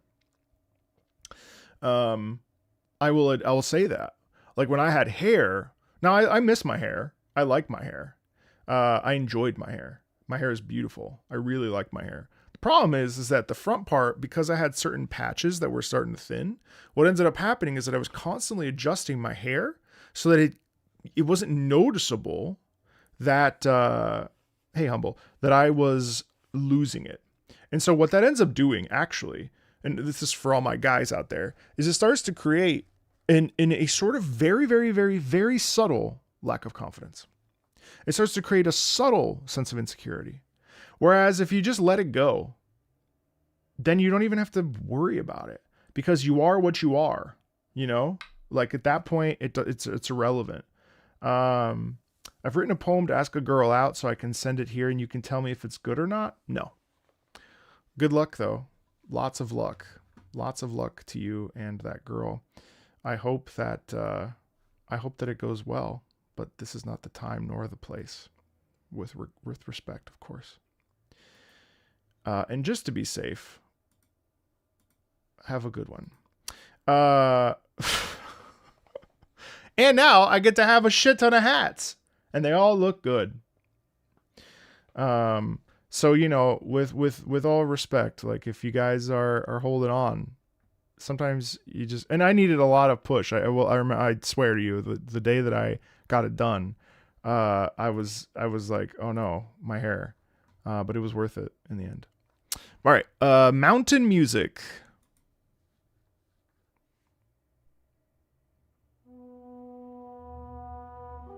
Oh yeah. Well, you gotta have the French horn, of course.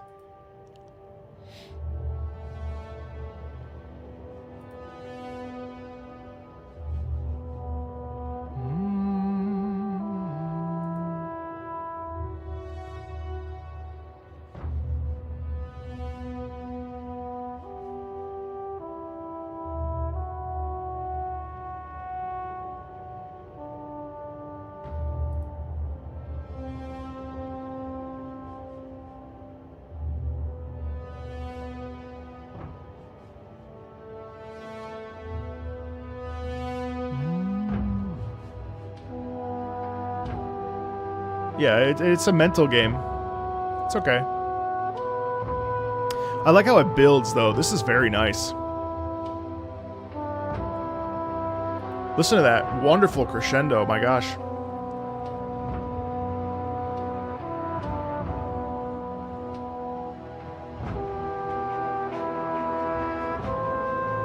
Excellent.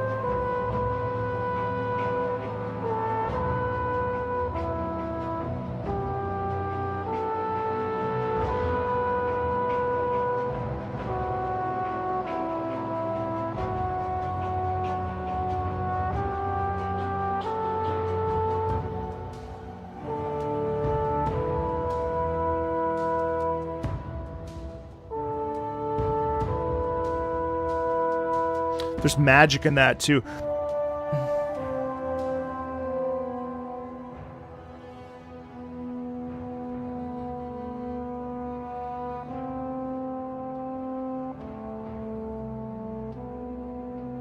It really feels like you're like trudging, and it's not like it's super oppressive. But you're climbing the mountain. You are carrying that burden.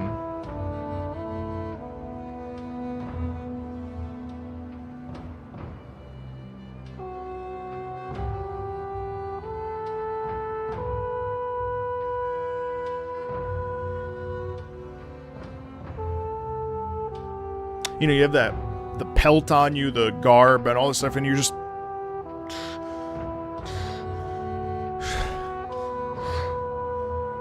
like you have focus in your eyes. It's interesting. It's interesting how focused that feels.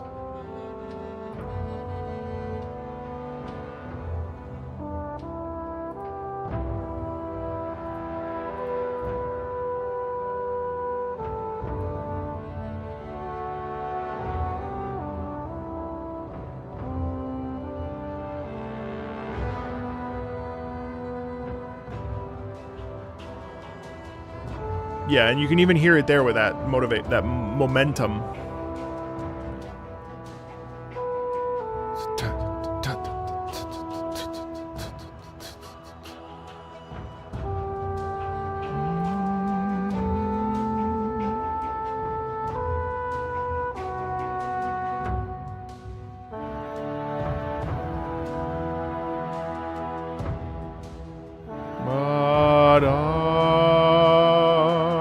And that's resolve, right? Da, da.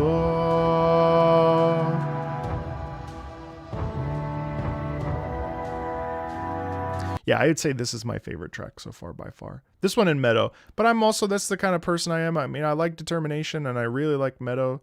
I like the Meadows music because it's peaceful.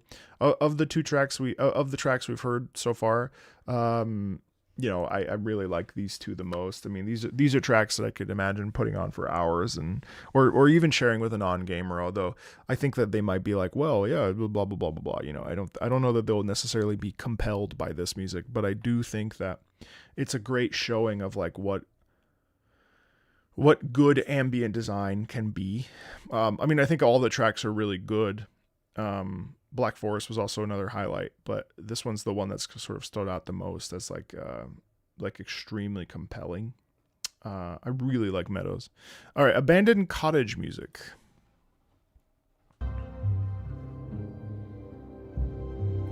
See, yeah.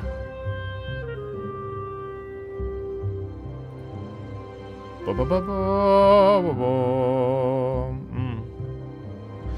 Ba ba ba ba da.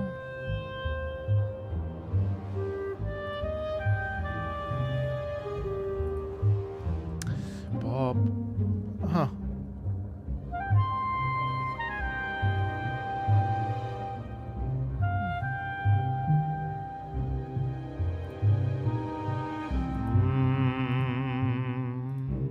I really appreciate the clarinet in this, though.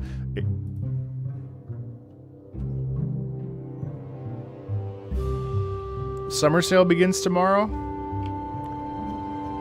Time to buy 20 copies of Ace Combat. That's my goal for this summer sale, is to buy 20 copies of Ace Combat 7 and give them away.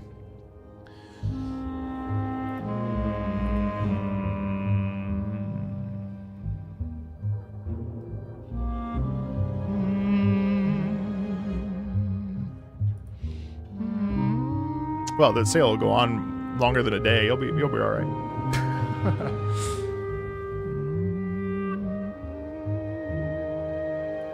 Yeah, well, you know, clarinet is a really interesting and rich sound. And Prime Day is today, yeah. The clarinet is such a warm and rich sound, and I think it's a very like a invigorating and nice woody quality to it that I think is very like welcoming. You know what I mean? It's kind of an inviting. Oh, you rip because you're going to spend it all? Yeah. Never played an Ace Combat?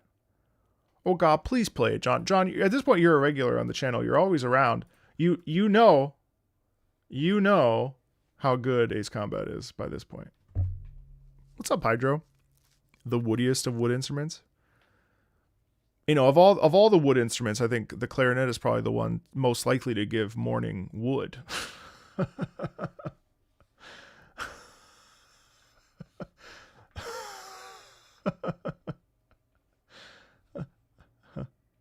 Hey, Coldes, how are you? Wait. Didn't you work... Wait, Coldes, don't you work at... This might be somebody else. Don't you work at IOI? Coldes? Didn't you work on First Light? I can't remember. I feel like yes. I probably made it up. If not, sorry. Not doxed. Whoever it was... That was someone you do, yeah. I wanted to say I very much enjoyed 007. It was very enjoyable. It was a very well done game. So thank you for your hard work. I know my mod who's British, Deersley, loved it. It was a very charming game. So congrats on all the hard work to you and the team. Please send my regards. Soundtrack was amazing. The flight did a great job. Hearing the Bond motif several moments was great, and the showstoppers were really good. And yes, give Lenny James all the awards. All right, here we go. Frost Cave music.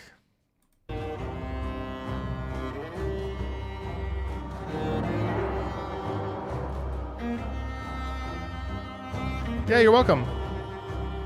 So that's cool. So the Frost Cave music is interesting because it takes the mountain theme, speeds it up, and shifts it. Really fun. Also love the chorus in here. Also, no thank you. Hell no. I'm good. You guys said to play Valheim? This shit, I'll shit myself. What's up, Pliskin?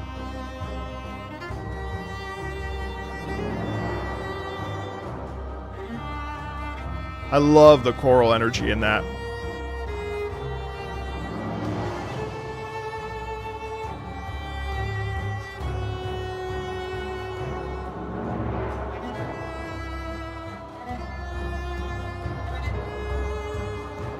There's lots of doubling in this.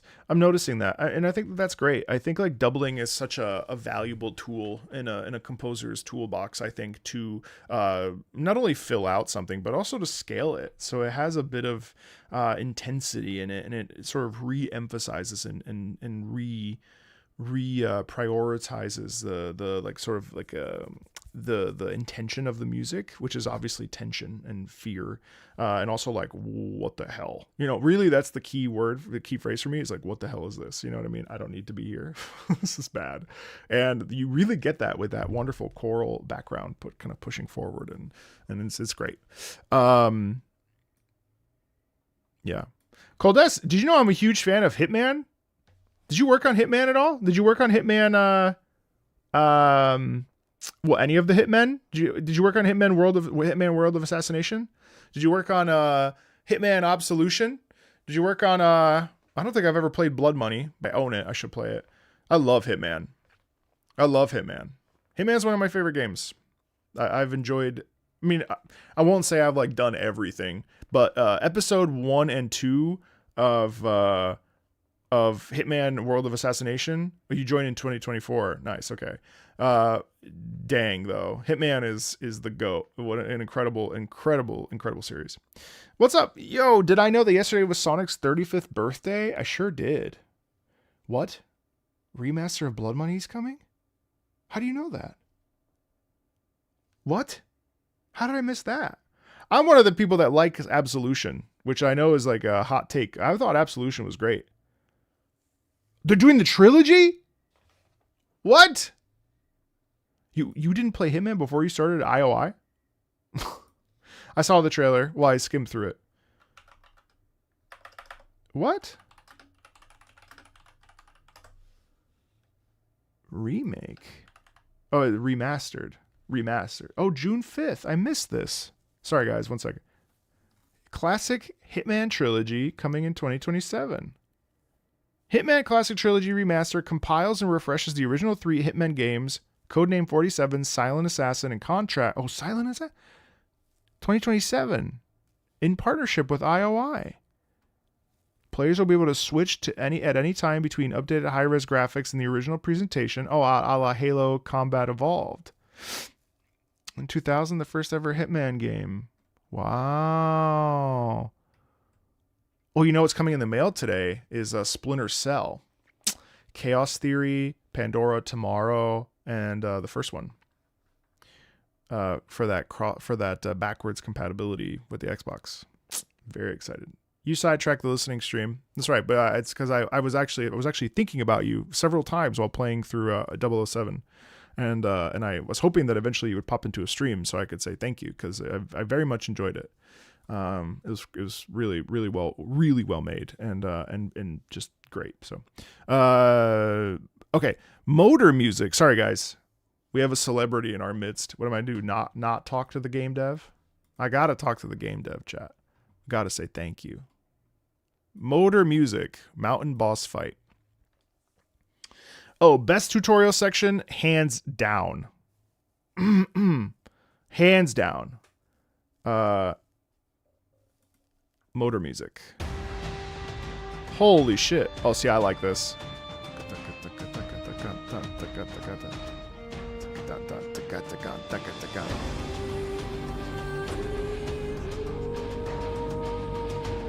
Oh, Moder means mother in Swedish. Mulder!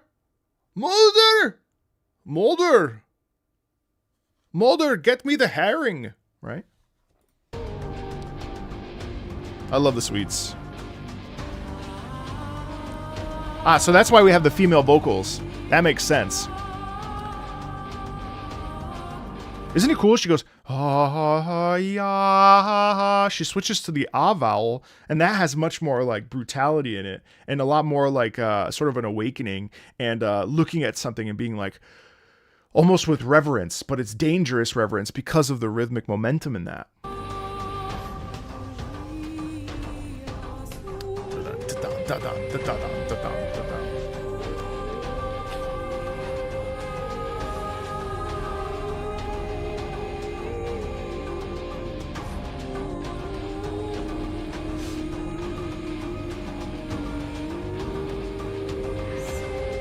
That's cool.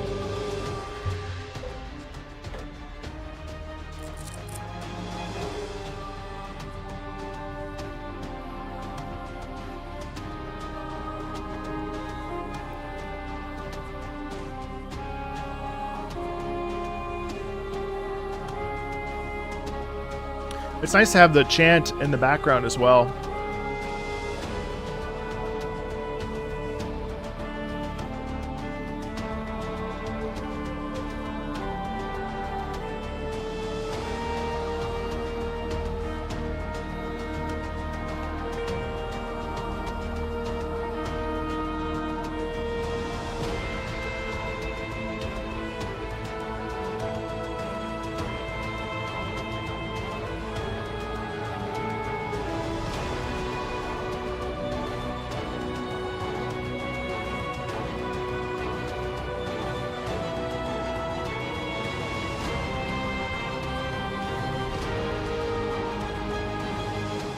Yeah.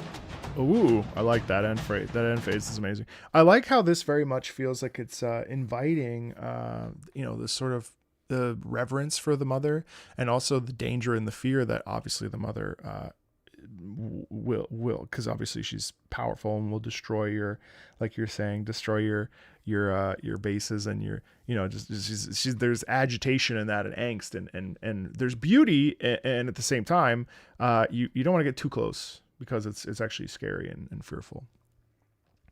All right, Howling Cavern music. Also, like I mentioned before, just a tiny bit of audio fatigue. So if I'm not as chatty about individual sections of music, it's not because I'm not enjoying myself or engaging. It's just sometimes my ears just get a little tired. So still vibing, still having a great time, but just as an FYI for you guys, if my energy sort of dips slightly, it's not because I'm not having a good time. Bosses don't despawn. Oh shit, that's crazy. I do actually want to play this very much. Maybe give it another go. Howling Cavern music, Hilder's Mountain Dungeon Quest. Yeah, see what I mean? Like, I like how I just said I won't talk a lot and then I'm immediately stopping. But notice how when we come into this is very dangerous. Like this is tension, like all day, and it's made to make you feel like you're in a place where you have lost total control, right? And so you're at the mercy of the environment around you over your own strength and power, which I think is an interesting dynamic shift, and you hear it in the music.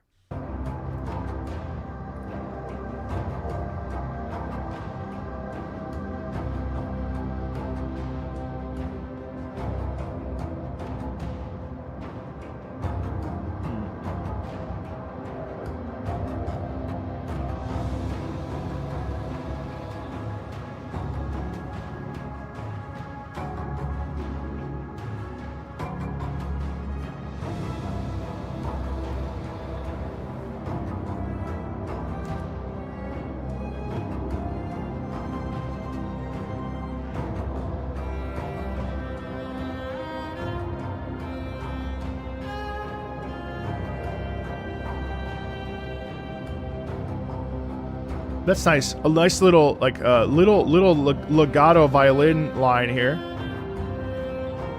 which like cuts through the sharpness of the rhythm.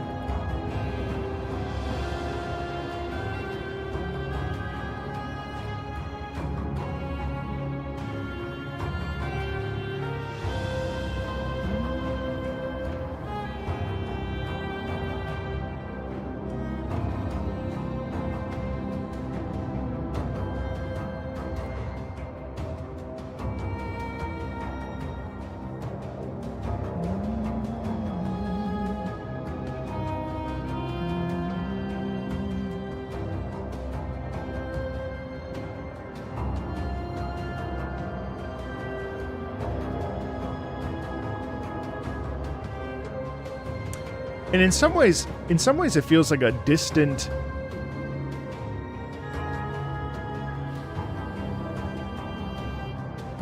it almost feels like a distant memory, or, you know, you're calling out to something that doesn't exist anymore. Like it's got this, obviously it's very somber, but it has this sort of lost desire. Haldor's music, Merchant Camp ambiance.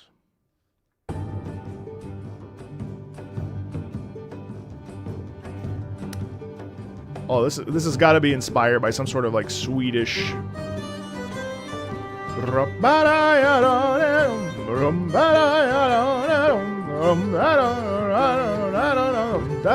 love that. I love this optimism in this. This is very bright, but it's also like, hey, we gotta get things done. We're going to work. It's like gotta be like some sort of a folk song that they've borrowed and modified.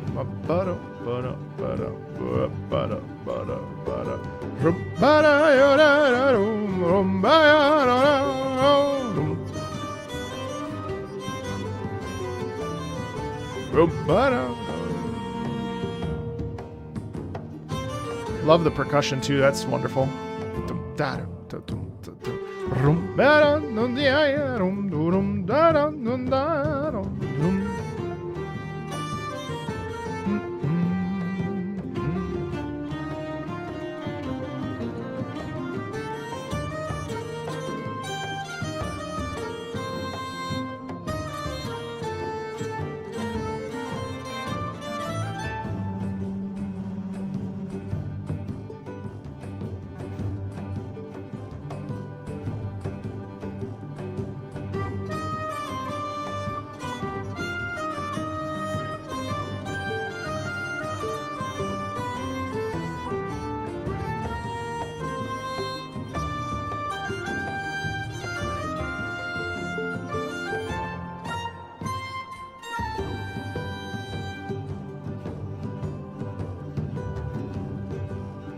I really like that track. That's really fun.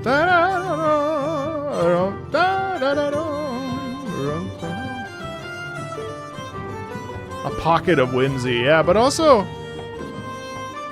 this is a guy who's just like having a great damn time, you know? Like there's nothing here that this dude is living for his life of adventure and, you know, making money when he can, but he's not this is it's sort of like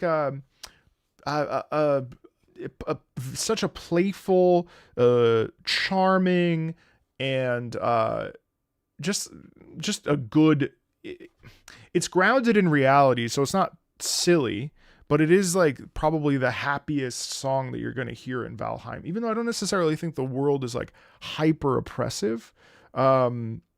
It's a different energy that's intentionally that way to give us some respite.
I like that.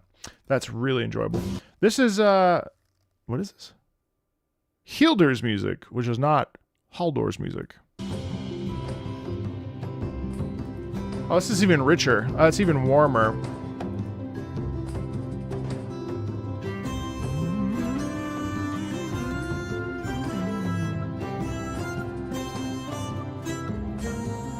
Nice syncopation, but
Hmm.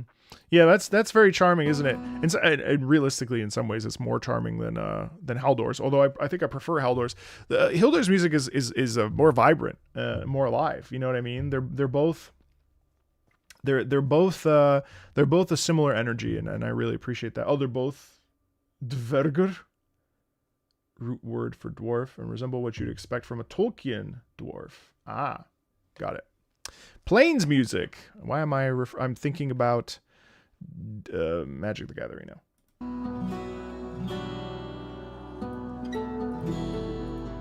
Oh, I like the guitars in this. You can actually hear the wind. That's actually crazy. You hear the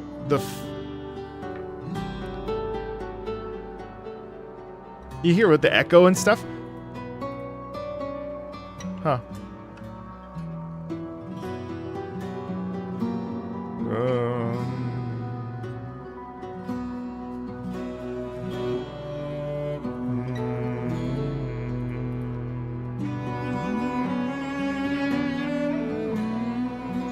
That's beautiful.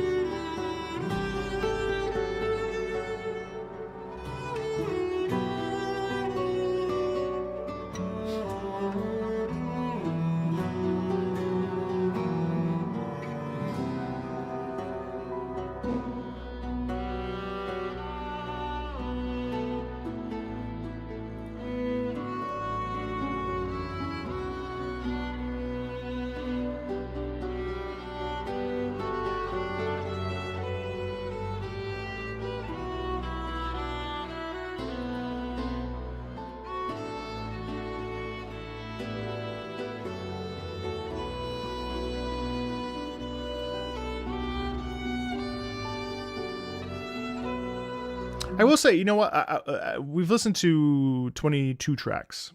And what I would say, and the only criticism I can really think of with a lot of these tracks is that they feel, especially with the ambient tracks, it feels a bit, and I don't necessarily think it's even a criticism so far as to say just a notice that something I've noticed, is that it feels at times a bit amorphous in the sense that we have this sort of, it's very, very clearly background music that is enticing and sets a mood really well, but it kind of meanders, whereas I would like it to not in essence. I would like for it to take me on a journey, but it's not, its purpose isn't that, so it's even hard to say it's a criticism, but I wish it was a little bit more cohesive, because a lot of the instruments, and they're usually solo instruments that are sort of front and center as the pieces go, kind of feel like they're just kind of waffling around the notes, rather than like creating a melody within the confines of the rhythm that's created. It's not really a criticism so much because it does a great job of showcasing and a feeling. In this particular track, I get a sense of scale, and I get a sense of vastness, and I get a sense of the wind blowing, like I mentioned. And generally speaking, it feels very alive. But that's, I would say that's my biggest sort of note when I listen to this, is that it's good, but it would be nice if it had a little bit more structure to it, so that it felt like it wasn't just sort of like meandering around and getting lost in it. But it's very beautiful at the same time, and it does feel like it's doing a great job of showing, especially plains, because we get a ton of vastness there, and that's apparent, I think.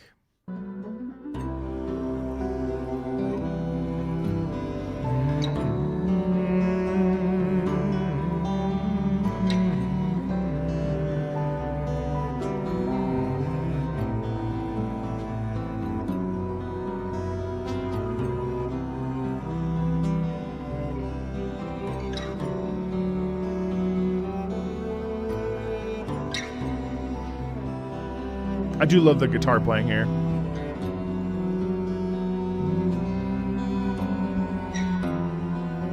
Oh, what? Okay. Dissonance.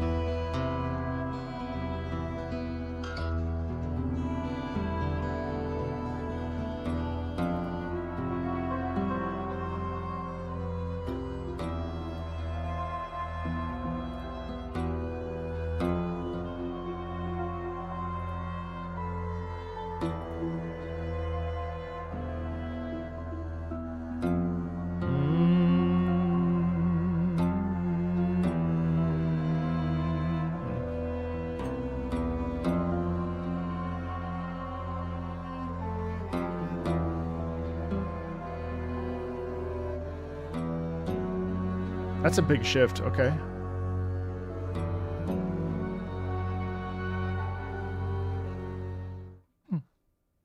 I like that. Stonehenge.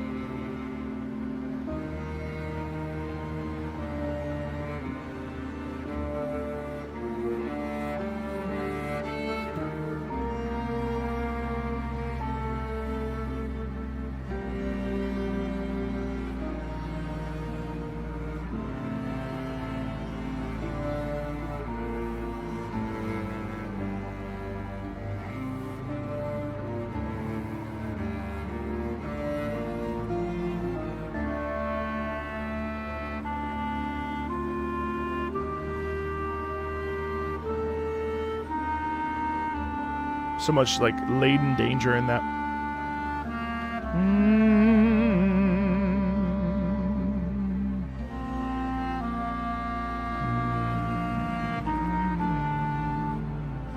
Hello.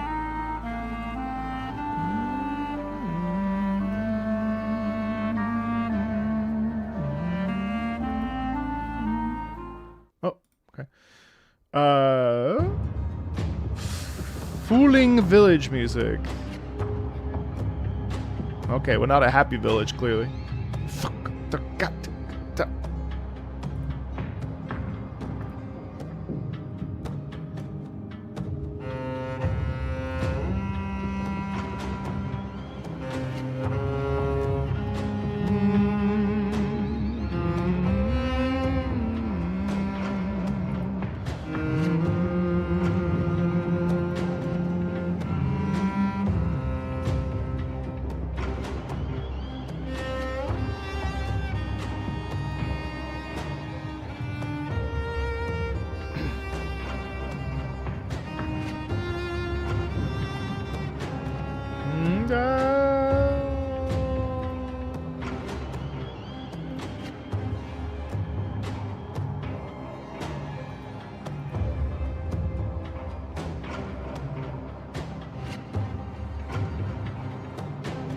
See, that's cool because so there's a little gesture, a little musical gesture in that where we have the strings. Hold on.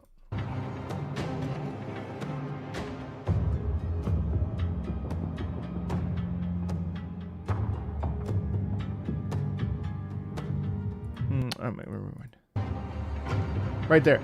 That's an excellent gesture for like how dangerous this place is.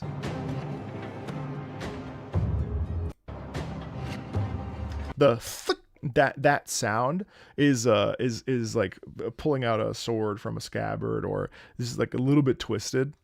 That's nice. Great tension in that. All right, this is Yulgulth music, Plains boss fight.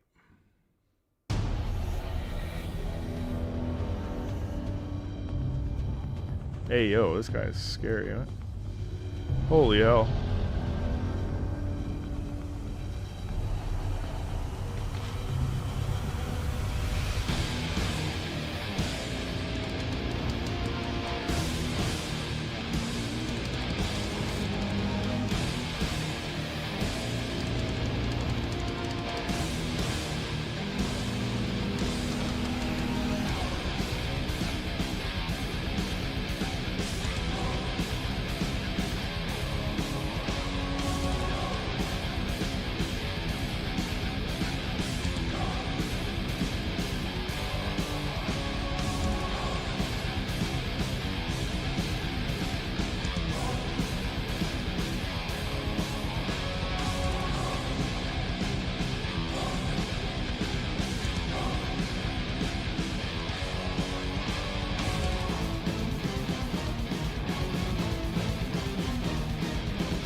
I appreciate this. So what I find really interesting about this particular track is the choral part. Actually, the choral part's the most interesting. Now of course the violin, the electric guitar stuff is great.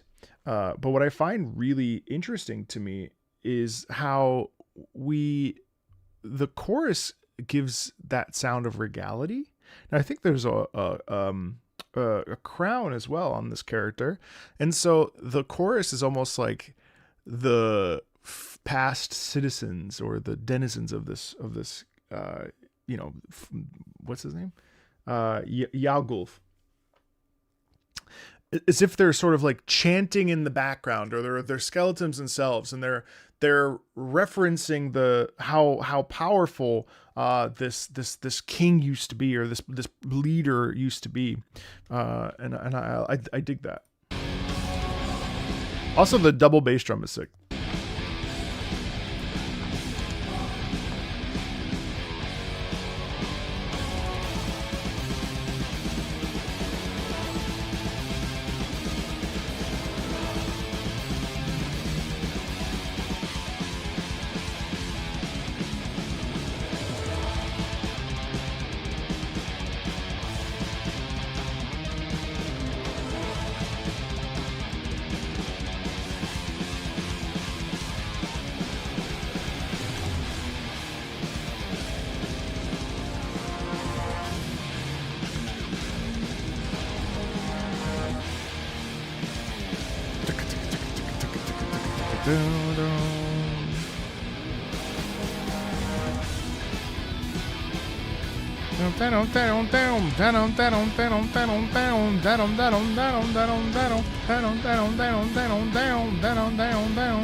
Notice how it's like climbing to a peak.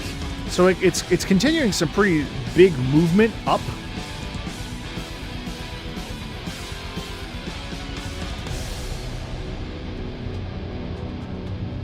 So it's not super stagnant, which is good. And this is where you get the sense that like, oh, this is a giant skeleton. Like this is actually a horrible situation to be in.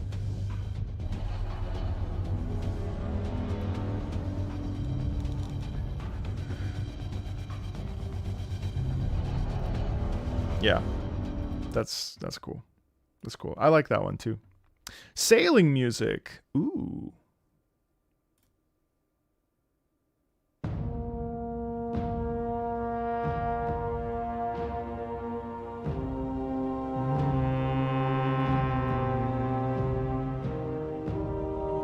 Love the horns.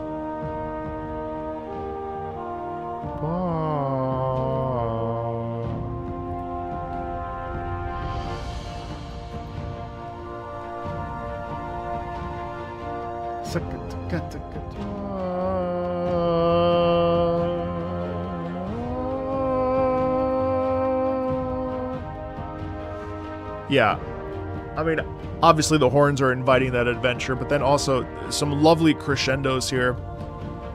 Nice to add the chorus. You just feel like you're on a ship and you're exactly adventure. You're just going to a new beginning. You know? Nothing beyond the horizon, just... I assume you build your own ship, so there's also the sense of like accomplishment of like, hey, I built this ship. It's also, you know, dare I say it, a slightly sleepy in that it's not in your face. Like it's not necessarily a crazy march. It's very, very, very. It has momentum, of course, with the bass drums, but there's there's stillness in it as well.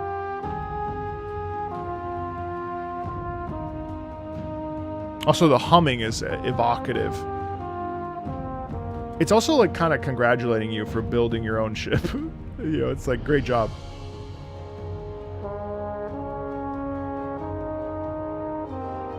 And the French horn is a great choice.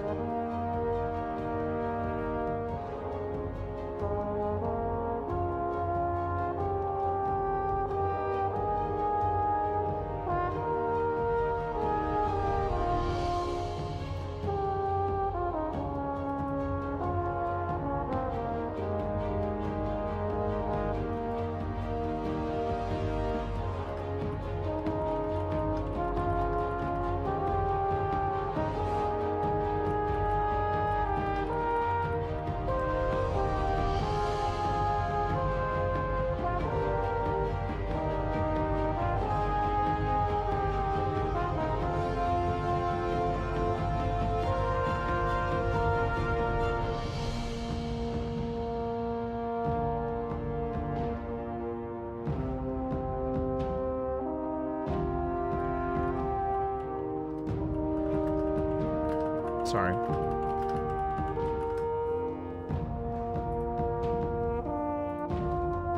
Oh, you have to juggle the wind as it plays? That's interesting.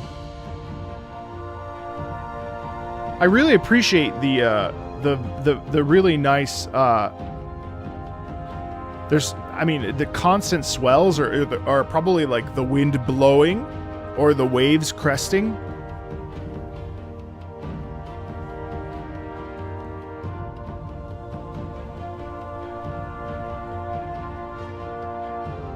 But again, the vocals in the back make it too. They give it a little extra flavor.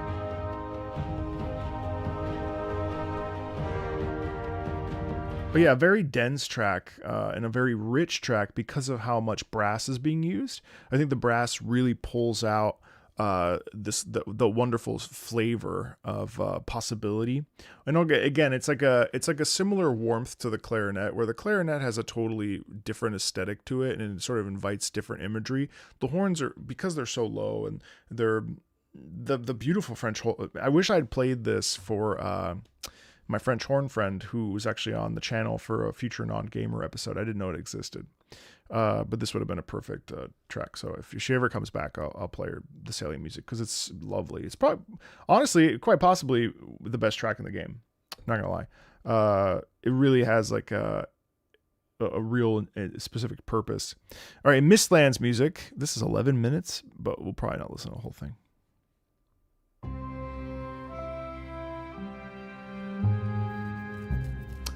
This is the magic and mystery and elf landscape.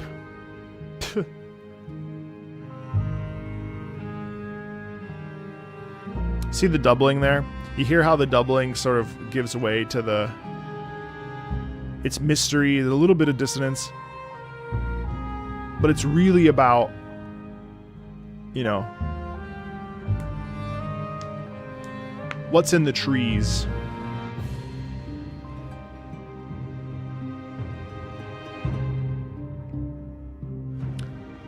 Steel drum, though, that's an interesting choice. Da, da, da, da.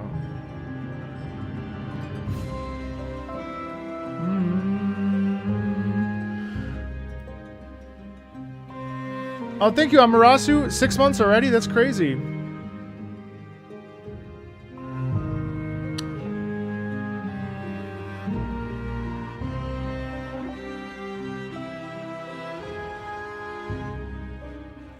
Do I think...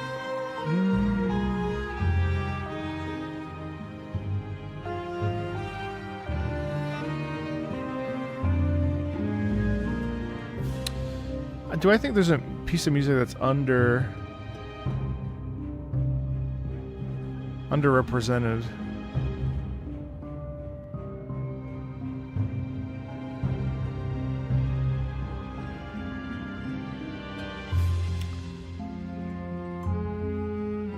No, you know, I don't.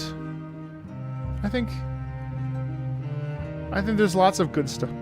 Lots of good stuff that...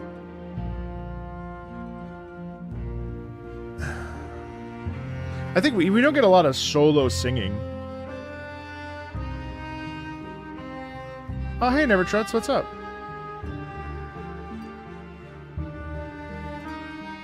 Oh, I'm glad you were watching that video.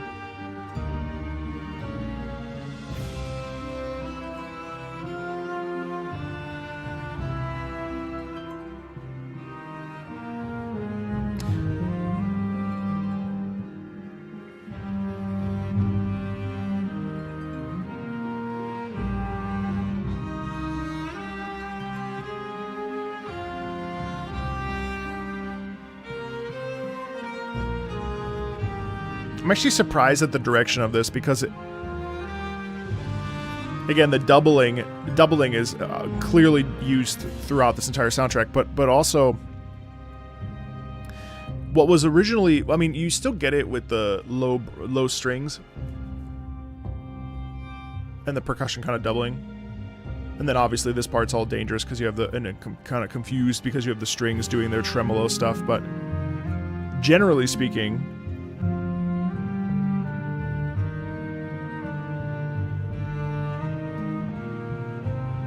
generally speaking, for how like sort of dark and mysterious and, you know, very mystical the piece sounds, it's actually kind of homely and a bit there's a bit of a longing in it, which is very interesting, and it's quite beautiful. It actually ends up feeling more comforting than I sort of anticipated it would be, and it doesn't look very comforting either. Dverger Tower music, miscellaneous points of interest. See, like this still has this, but then of course there's the danger laden in it as well now.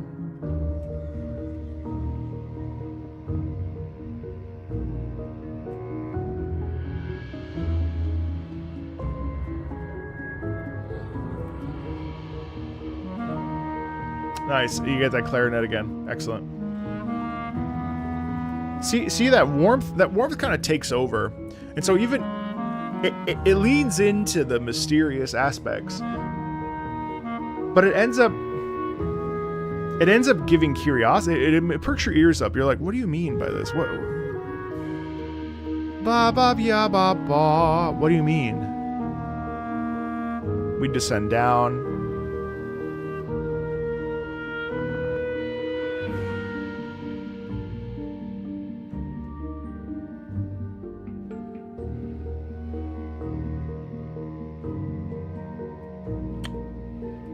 Marimba? No, I think it's marimba in the background. It's interesting.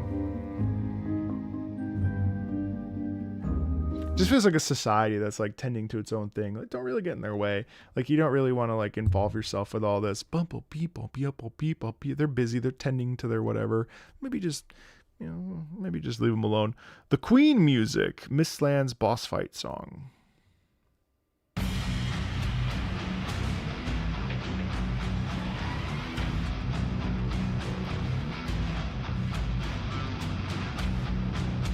Oh my god. Blech.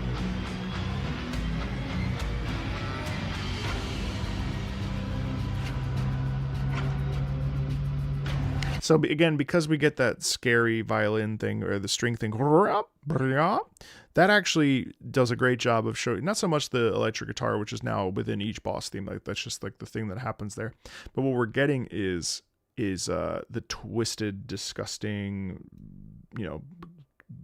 contorted, contorted aspects of this.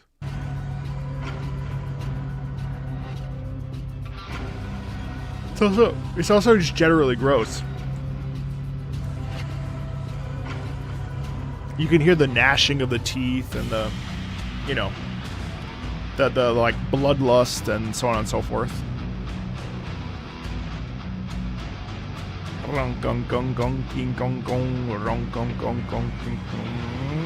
See right there? The alien sound.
Yeah, and the descending notes are interesting because the descending notes, again, I kind of want it to have a little bit more, I think that's my biggest complaint, is that the tracks are great, but I want them to have, and that's not to say that I can make it myself, therefore should I be critiquing it if I can't do it myself? Well, leave it to you to decide that. But for me, I'm going to anyway. But for me, what I would say is interesting is that I wish that there was more melodic impetus, if that makes sense.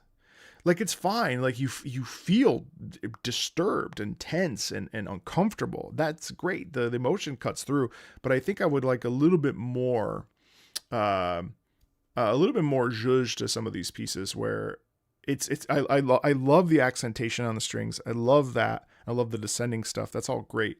But I think like if you like other than disgust and fear, what am I supposed to feel? And I think melody sometimes can really help, or less repetition can help sort of color that. Amarasu, you're not interrupting.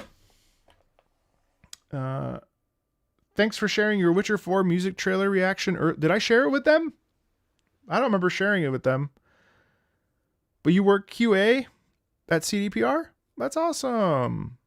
Hey, that's great. I did share it with them. Who did I share it with? I shared it with them? The only person at CDPR that I know that I could message is Justin Dick.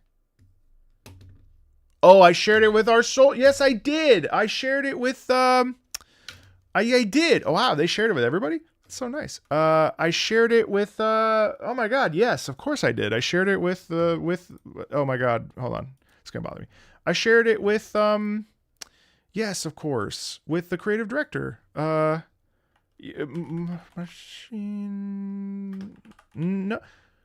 Did I share? You know what? I think I shared it with Marcin Przewobic. No, I'm sorry. I don't know Marcin. With PT Adamczyk, I think.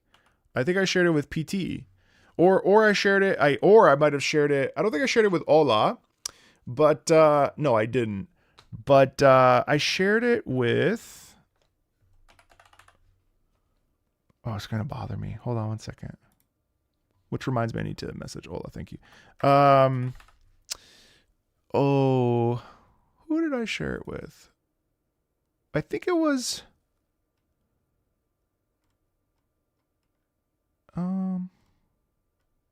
I'm always.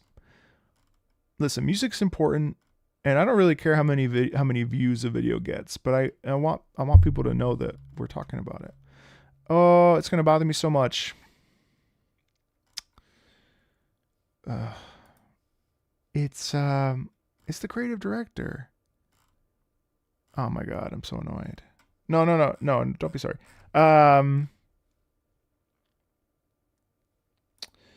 We're almost done anyway, so it's okay. Oh, it's really gonna bug me because he's such a nice guy.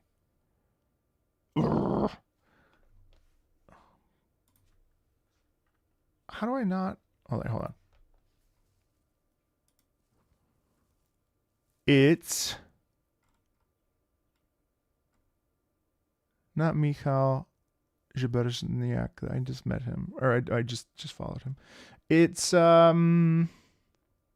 not Monica. Hey, Addermore, how are you? It's not. It's really gonna bug me. I like need to find out because otherwise I'm not gonna sleep tonight if I don't find out. It is. I think it was Sebastian. I think it was Sebastian Kalemba. I'm almost positive it was Sebastian. No, it wasn't. I didn't share it with him either.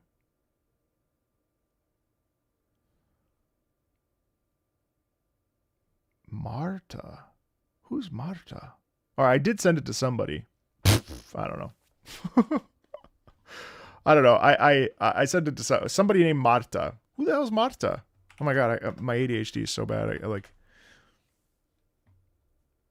Who's Marta? Well, I'm glad you saw it. That's cool.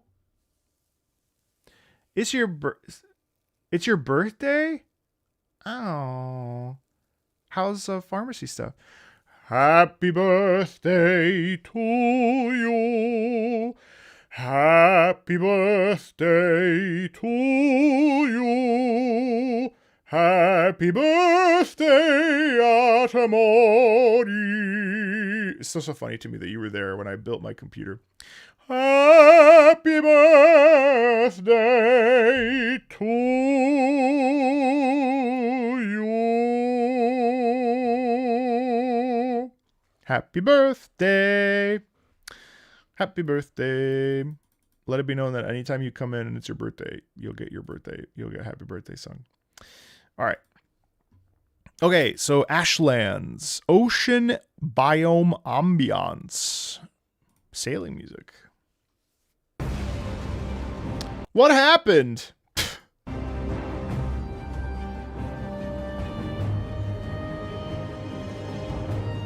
That's pretty.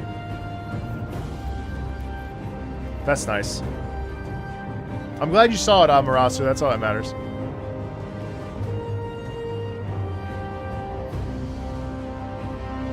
The sea's on fire?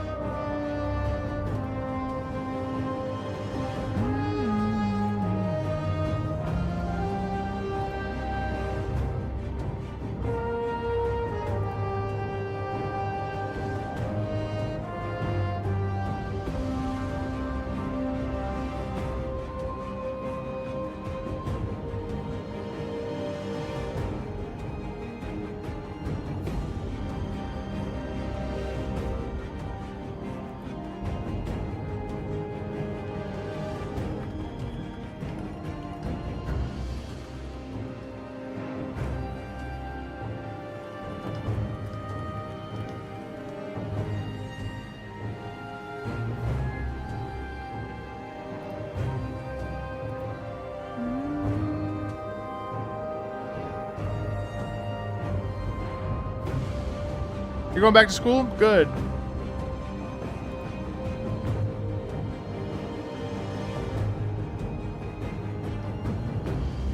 See, like this is what I'm talking about. So here's an example of a piece that has a pretty defined melody. Now it's still like I would describe it as an accentation melody where it's not the forefront, right? It's not like the key thing that we're listening to. But there's this really excellent bop ya pop pop ya pop you know, so like that's there, and I think that does a great job on top of the momentum that we naturally hear with the rhythm and the way that things are moving. It naturally makes us feel tense, right? But it also makes us feel desperate. And that's a key, I think a key factor of this is that so that's why melody is pretty important, you know? So yeah, you know, I think it's weird that people still don't trust CDPR. You'd think, okay, what I'm about to say is just my opinion. Please don't be mad at me. But I do think that I understand that video games are super expensive, right? And like, I mean, look at GTA, right? Like it's expensive. So I understand why like when CDPR with, hey Dustin, with everything that happened with Cyberpunk, and let's say No Man's Sky too, why not? And anything that's like failed and then sort of had to like rebuild itself. Final Fantasy 14, maybe, you know. I think it's interesting how there's still this like large general like at least this is an article I read where there's like distrust over like CDPR. And it's like, I mean, I don't know, man. Like I get it, but at the same time, it's like, do we really? Who hurt you? You know what I mean? That's sort of my again, from my opinion, it's like, dude, but like if they not only fix it, but like they made it turned out to be one of the best games ever made. They just cooked, you know, just had time to cook. Like, I mean, Phantom Liberty is one of like the most like overwhelmingly oppressive, powerful, you know, game experiences. Trust is hard to earn, but easy to. No, listen. I mean, listen. You're right. You're right. I agree. Well, maybe there isn't any distrust at all. Maybe it's just a stupid, you know, title for an article, you know.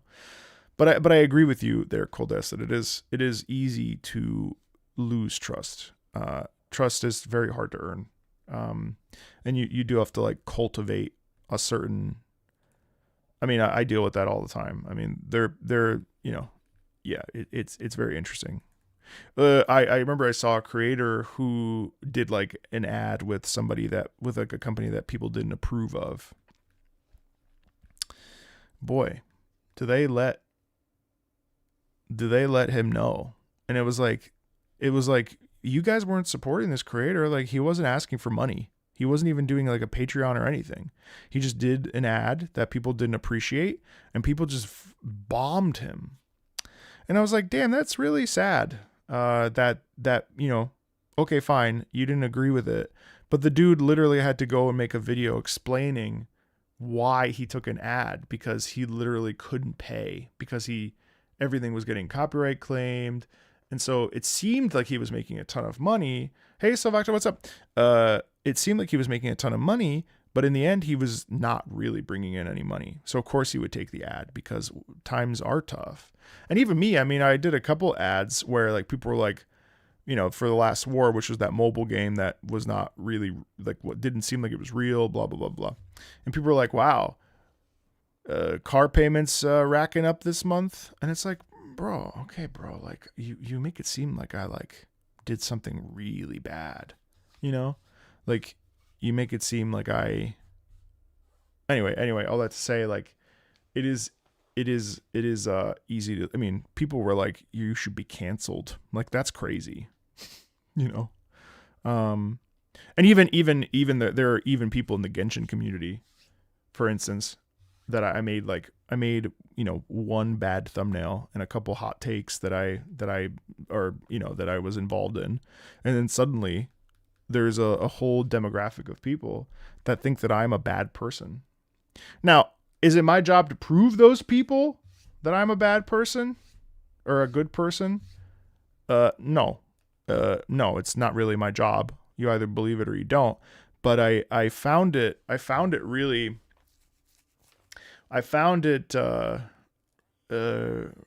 interesting, you know. Yeah, no, I mean, Araki, I totally agree with you. So like, I totally agree with you. You shouldn't put out a broken game and then go back and fix it. 1000%. That's not good. Of course not. And I don't even think that the complaints when for instance that game came out, extremely valid. But I think, like, you know, X amount of years later, it's like, okay, but like, it's not, you know, I don't know. You know, forgive and forget, or forgive and don't forget, but like forgive. I don't know. You know, it's maybe that's too nuanced for a YouTube chat, but yes, the thumbnail gate. Yes, it's true.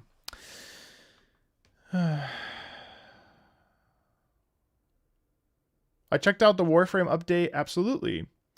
I did. Yes. I did it the day it came out. So I think some people missed it because it happened pretty quickly. Gacha communities are way too extreme. 1000%. But all communities. I mean, like yesterday I posted that I liked Final Fantasy VII Rebirth just fine if I don't compare it to the original. Oh my God. It was like I punched a baby. Just shut the fuck up. You know? Yeah, you did, Almanax. You missed the bad guy arc, unfortunately. It was very enjoyable. Did I like it? I liked it fine. It was a little fast paced for my taste, and I don't care for proto frames. So, you know, overall it was good. It was 7 out of 10, I'd say. There's a creator I watched who has his audience, guys, do I take sponsorships just because they pay so much? I don't care for the product. They said yes, and now his comments are always poking fun at the sponsorships like it's an inside joke, and I've never seen that with... Oh, wow, interesting. Probably because he asked. Probably because he talked to them. There's something to be said about over-communicating. And I think, like, you know, communication is a really important thing with communities, and I do think that over communicating in general is how you avoid conflict in relationships, interpersonal relationships as well. And it's something that I strive to do. I'm not the most perfect communicator, but I like to think that I'm at least a good communicator. And over communicating is a way to bypass, you know, issues. Is that why, Howie? If it's who I think you're talking about. Because that story is confusing. Oh, that's upsetting. Was it YouTube chat? Yes, Gabi, I totally agree. Was it YouTube chat or was it Twitch chat? I guarantee it was YouTube chat. YouTube chat, classic. See, this goes... What did I think of the OST? I can't remember it. So I think it was okay. Honestly, the quest was so short, I didn't even really linger over it. Unfortunately. All right, I'll reach out to her. That sucks. See, but this is the thing. I'll have to take another listen, Savik, to it, because I didn't. Honestly, I don't. It's not like I tried to rush through it. It just came and went. You know, part of it. The problem is that I'm like knee deep in Kingdom Hearts right now. So also my brain is like thinking about Kingdom Hearts and Magic the Gathering at all times right now. The thing is, like, you know, as a creator who wants to, take care, Coldes, as well. Thank you so much again for the great work. As a creator, is it the responsibility of the creator to curate an environment that is a welcoming place? So therefore, not letting people that are going to make you cry on a stream be there in the first place, because you won't know. It's like, do you invite the shoplifters? You don't know if they're shoplifters. Do you invite them to come into the store? And then if they shoplift, what do? Do you leave the door open or do you kick them out? You know? Because in my mind, you kick them out, but also that does come at a detriment. You know, it does come at a detriment because you have to be exposed to the commentary. You know, like, sorry, this is like not related to Valheim at all. Forgive me. But that's a legitimate thing I've been asking myself, because I'm getting inundated with comments that are incredibly negative, because once the non-gamer videos sort of breach the community that I am trying to build, that enjoys those videos, that I want to engage with, the rest is just mostly just people just taking shits on me. And I gotta be honest, it's very difficult to tolerate. You know, how could you not? I can't believe it's criminal. You know, these things, these words would appear to not hurt, but over time, that kind of negativity, and there's positive comments, of course, as well, that are amazing, but over time, that stuff does eat at you. And so it's difficult to read this shit and be like, all right, hide user from channel. I don't want that person here because they're an asshole, clearly. You know what I mean? Like, no, go away. You know, no, you're not welcome here. And so unfortunately, you know, what do? Do you choose to never engage with your chat? Yeah, chat went weird and said, if you type these things, you are not my fan and I don't want you here. Yeah, I mean, basically, that's what it comes down to, you know? But unfortunately, yeah, rest in peace, Total Biscuit. I wish I'd met him. I feel like I probably would have.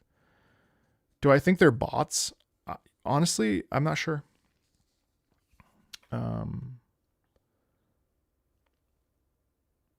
Yeah, exactly. Of course it's hyperbolic. No, it's okay. You didn't derail, but this is actually something I've been thinking about, and I'll have to reach out to that person and check in, because I had like gifted a couple subs to, like, it sucks. But see, like, if a larger creator doesn't engage, well, you can't engage with chat at a certain threshold, but like for like medium YouTubers, you know, you still have access to everything. And so at the end of the day, like, I do think it's kind of a responsibility to shield the community you're trying to build. You know what I mean? Like it's difficult. It's difficult. And especially when you're new to a game and you're, you know, like, for instance, the Kingdom Hearts community for my streams have been so wonderful. But they would single-handedly derail my experience with Kingdom Hearts if they were dicks. So the question becomes like, well, what do? You know what I mean? Especially when you have a relatively, you know, small to medium-sized live stream where you're seeing every comment, you're engaging with everything. It's really difficult. You know, so it's just hard on the person. And I'm not saying like this is an easy, a hard job. It has its challenges. What's up? Hold on. What's up? Just to catch you live. You want my opinion. I'm a musician and currently trying to fight for our traditional instrument, but the problem is that we get no support. What does that mean? All right, you keep expanding on that, and I will answer it when I see it. You got to get more toxic. I can't do it. I can't be toxic. I don't want to be. Like, I'm just trying to, like, you know, it's an open door policy. People come in and come out. My job is to do my job, and I love my job. It has its challenges like other jobs, but it's a job, and I love it, and I do it because it makes me happy, and it feels good, and I'm passionate about it, and whatever.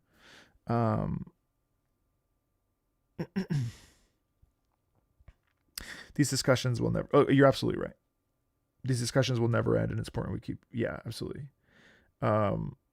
Keep teaching people to behave. Absolutely. Yeah, I don't think you really, because anytime it's like, oh, they meant chat to call them out. See, but I don't know, because I don't think that's necessarily. Hey, Draco, I don't necessarily think that that's healthy either, because that's not really the core. If you shouldn't have any toxicity at all.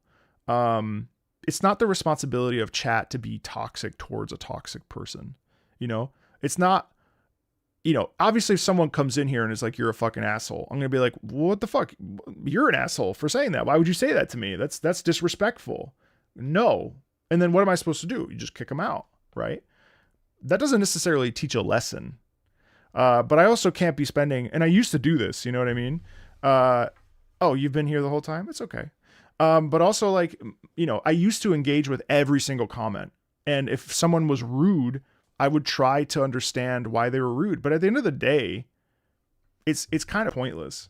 You know, like I had a guy come in and he was like, why don't you play Destiny music? I said, I don't play Destiny music for these people because Bungie didn't respect their team enough to not let them go. So I don't really feel like I should be showcasing Destiny's music. Now, of course, someone else is going to say, well, that's weird. What set this conversation off? Howie came in and mentioned a streamer was crying because their chat was shitty. And this was a very thing that I was talking about yesterday with my therapist. And now I've ruined the mood. So why don't we go back and listen to treat your streams like your house. That's what I do as well. I let anybody in. You want to have my meal? I will let you have a taste of the meal. And I hope you like it. But if you don't, then, well, I mean, if you're disrespectful, if you don't like it, just leave. And that's totally fine. But if you're disrespectful and you're like, this food sucks, well, goodbye. Then don't come back. I'm not going to let you come back. Among Us Caveman. No, I have not seen that. Anyway, I'll stop. I don't want to be a buzzkill. This is the corner of the internet that's very interesting. And ideally, it would be a healthy place where everyone can get along and see, you know, all sides. But guess what? That just doesn't exist. Period. So what do you want my opinion on? So it's a shame because your traditional instrument is not being used. And so what can I help you with? What can I do for you in regards to that? I'll keep playing though.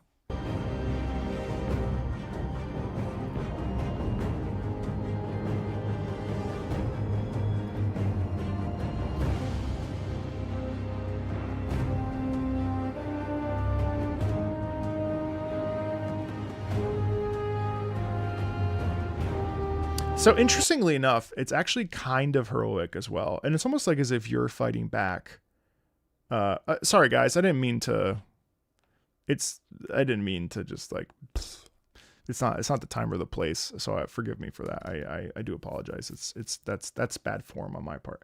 That's like internal stuff that I have to deal with and I am dealing with. Right? Like that's not, I don't need to pull down the curtain quite so much. You know what I mean? So I apologize for the venting. Cry of fear? No, but I've got one right now. I'm crying right now. No, I have never heard that. I don't know what that is.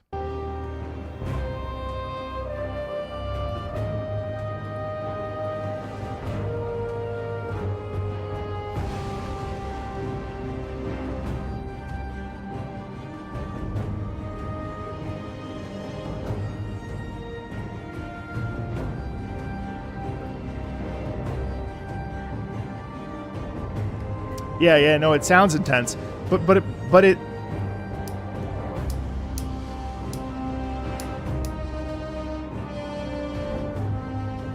it's got kind of a power to it, especially in that melody, you know. Thanks, Sean.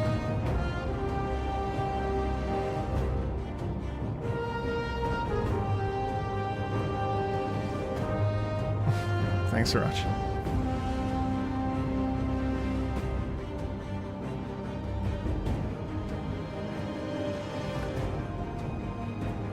What game do I think has the saddest music? Spiritfarer.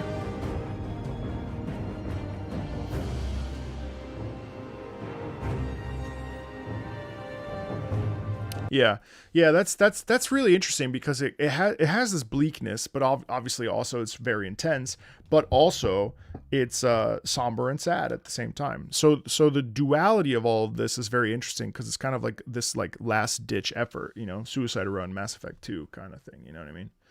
All right, Ashland's music.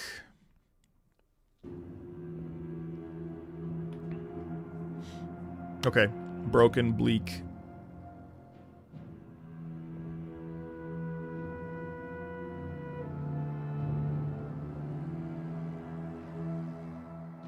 You see, I mean, I'm literally looking at it, but you can sense the ash in the sky, and this desolate, broken world.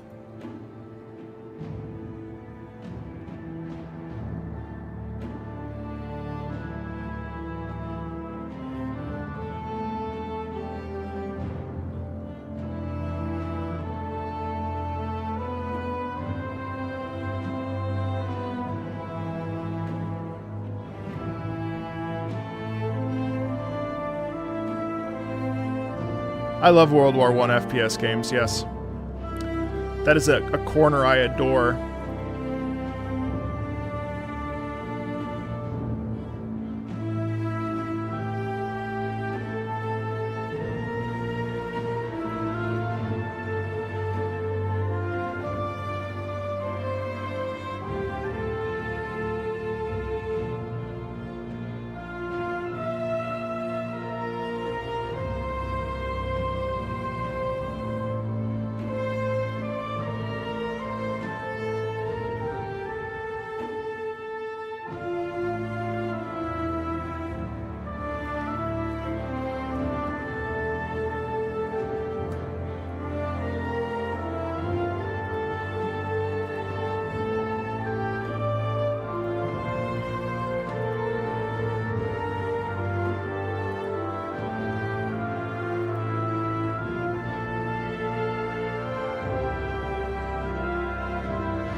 I've heard that theme. It's really good.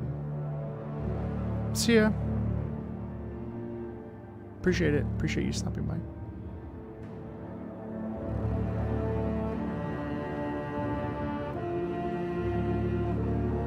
I actually like that this track is totally broken, extremely subdued, and it gives off the energy of, you know, of just, obviously it's just on fire.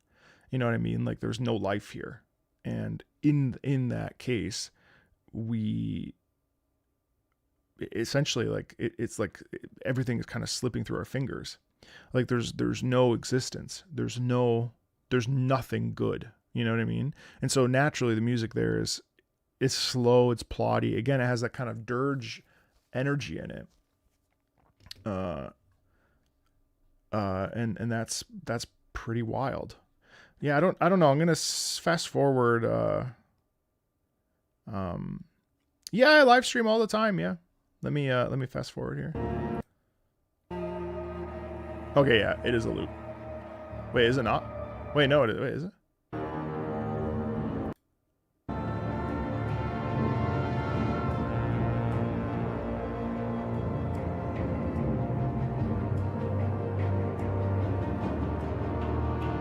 Oh, it's not.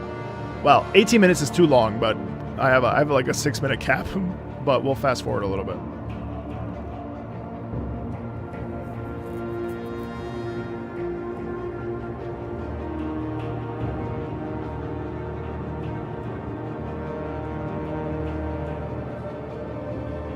But so it fluctuates through phases of varying degrees of intensity.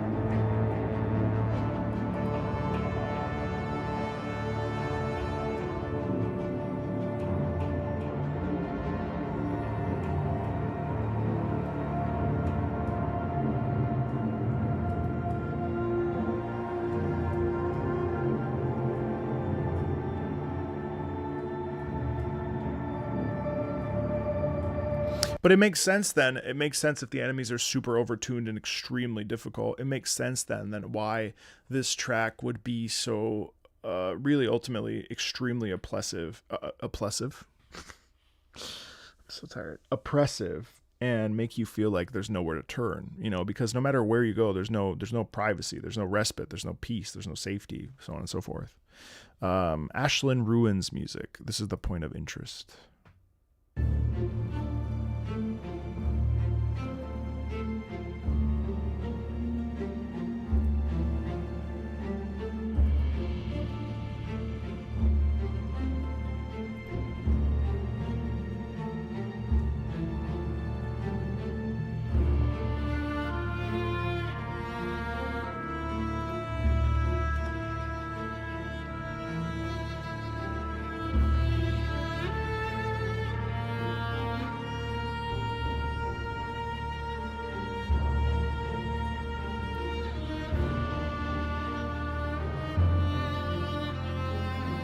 Thanks, Dustin. Appreciate it. Thanks for stopping by and saying hey.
You know, that's interesting.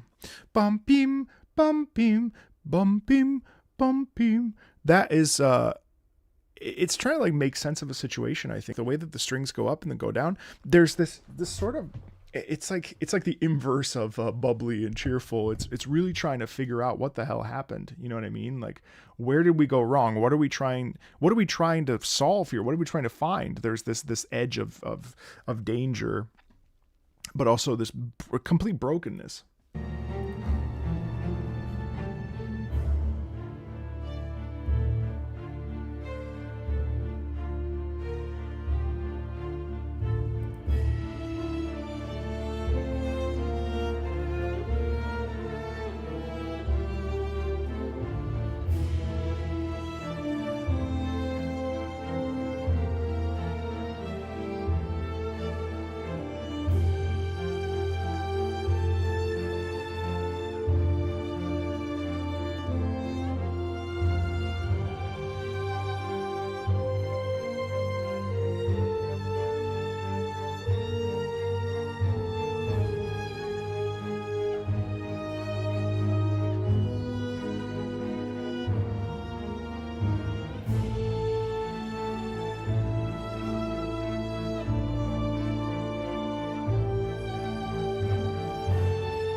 Yeah, it's interesting too how sometimes music can become desperate and become, even though there's momentum and even though there's a sad quality to it, there can also be this sort of just general decay. This area, Ashland Ruins, reminds me a lot of Caelid from Elden Ring in terms of like what it should have been and what it is. And what it's become are multiple different things, and that sort of infusion of that is where this music sort of lands us, which is interesting. I'm gonna go ahead, since it's a 7-minute track, I'm gonna move over to Fortress music.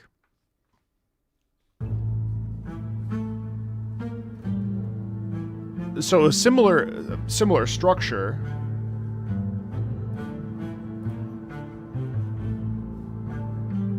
Bum beam, bum beam. Bum, bum, bum, bum. Bum, bum, bum, bum. Bum, bum, bum, bum. Bum, bum, bum, bum.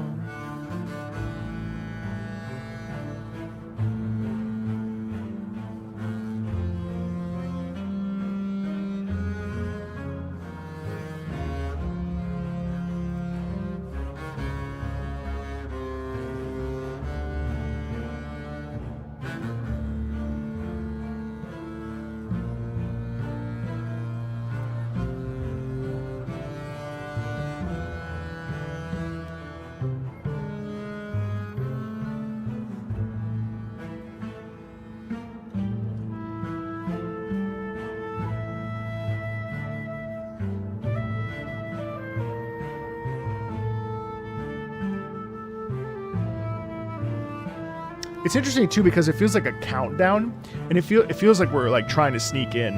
The addition of the flute is very interesting to me because it's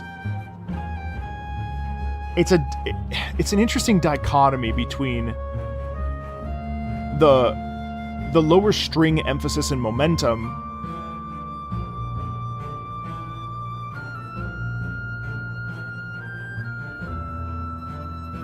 but it's really about getting something done because it has to get done.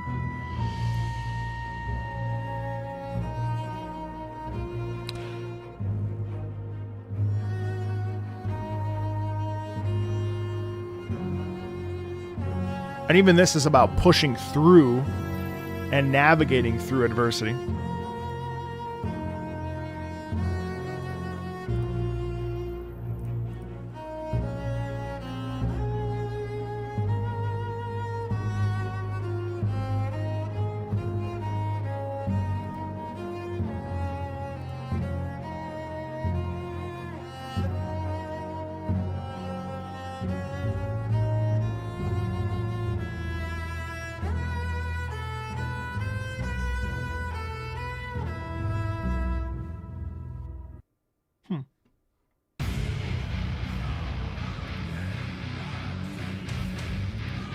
I like the chanting. Okay, so this is...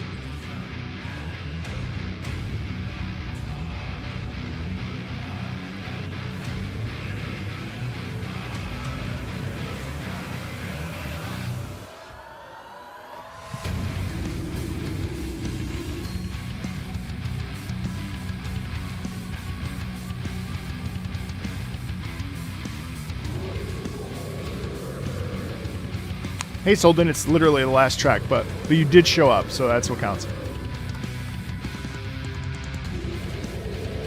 So I love the roaring in this specifically, and the double bass drum, and the drum itself, the drum set is doing a lot of heavy lifting.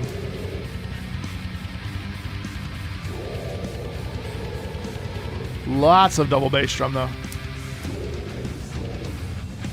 Oh, it's straight up metal music. That's cool.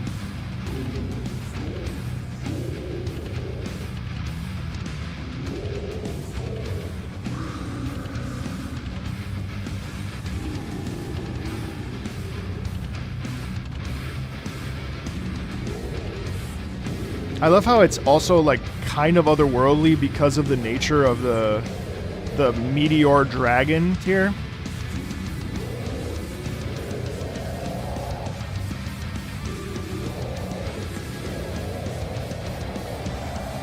because it sounds like dragon tongue in a way, whatever that is, but then also too like the heft of this is cool.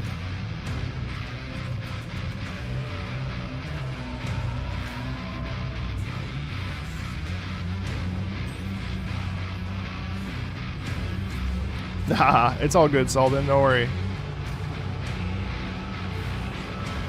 No stress at all.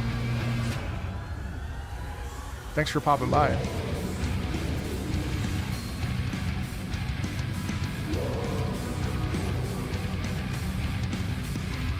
Shada-dee-dum, da-da-dee-dum, da-da-dee-dum.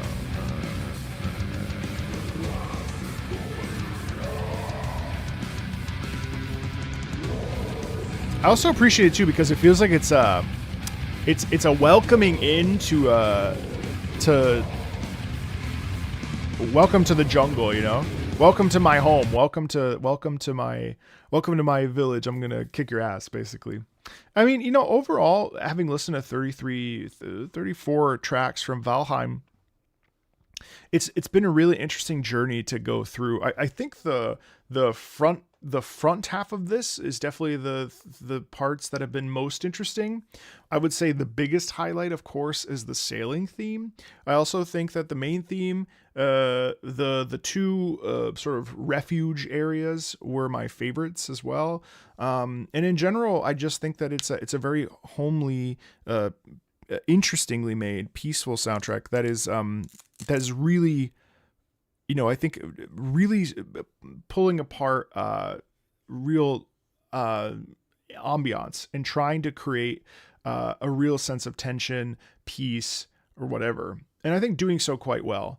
You know, Troll Cave music is really intense. I think probably actually another favorite of mine was Haldor's music, which was, you know, it's amazing how, you know, these tracks are clearly made from the perspective of trying to get the players to be invested in the place that they're in, and it's quite a journey, I would say. So overall, I just wanted to quickly shout out Callie over on Patreon for requesting this. If you want to support the channel directly, there is a bunch of tiers there you can check out yourself at patreon.com/MarcoMeatball. That helps a ton, and it helps much more than YouTube memberships, so which you know, matters. Later today at 5 p.m. we'll be having Eastern. We'll be having our community OST listen, where we'll all gather and check out video game music from you guys, from the community. We'll spin a wheel and we'll hang out for a couple hours. I really enjoyed this, so thank you so much for coming to hang out. I felt like I had a lot to say until my brain kind of gave way around track number 23, but I did my best. I'm an inspiration. I've been watching your YouTube videos for quite some time. First time seeing you on Twitch. Just want to pop in and say you're a huge inspiration as a musician. You don't need me as a musician. I really appreciate that. It's very sweet. Thank you so much for saying so. Yeah, I'm just doing the doings, so I appreciate that very much.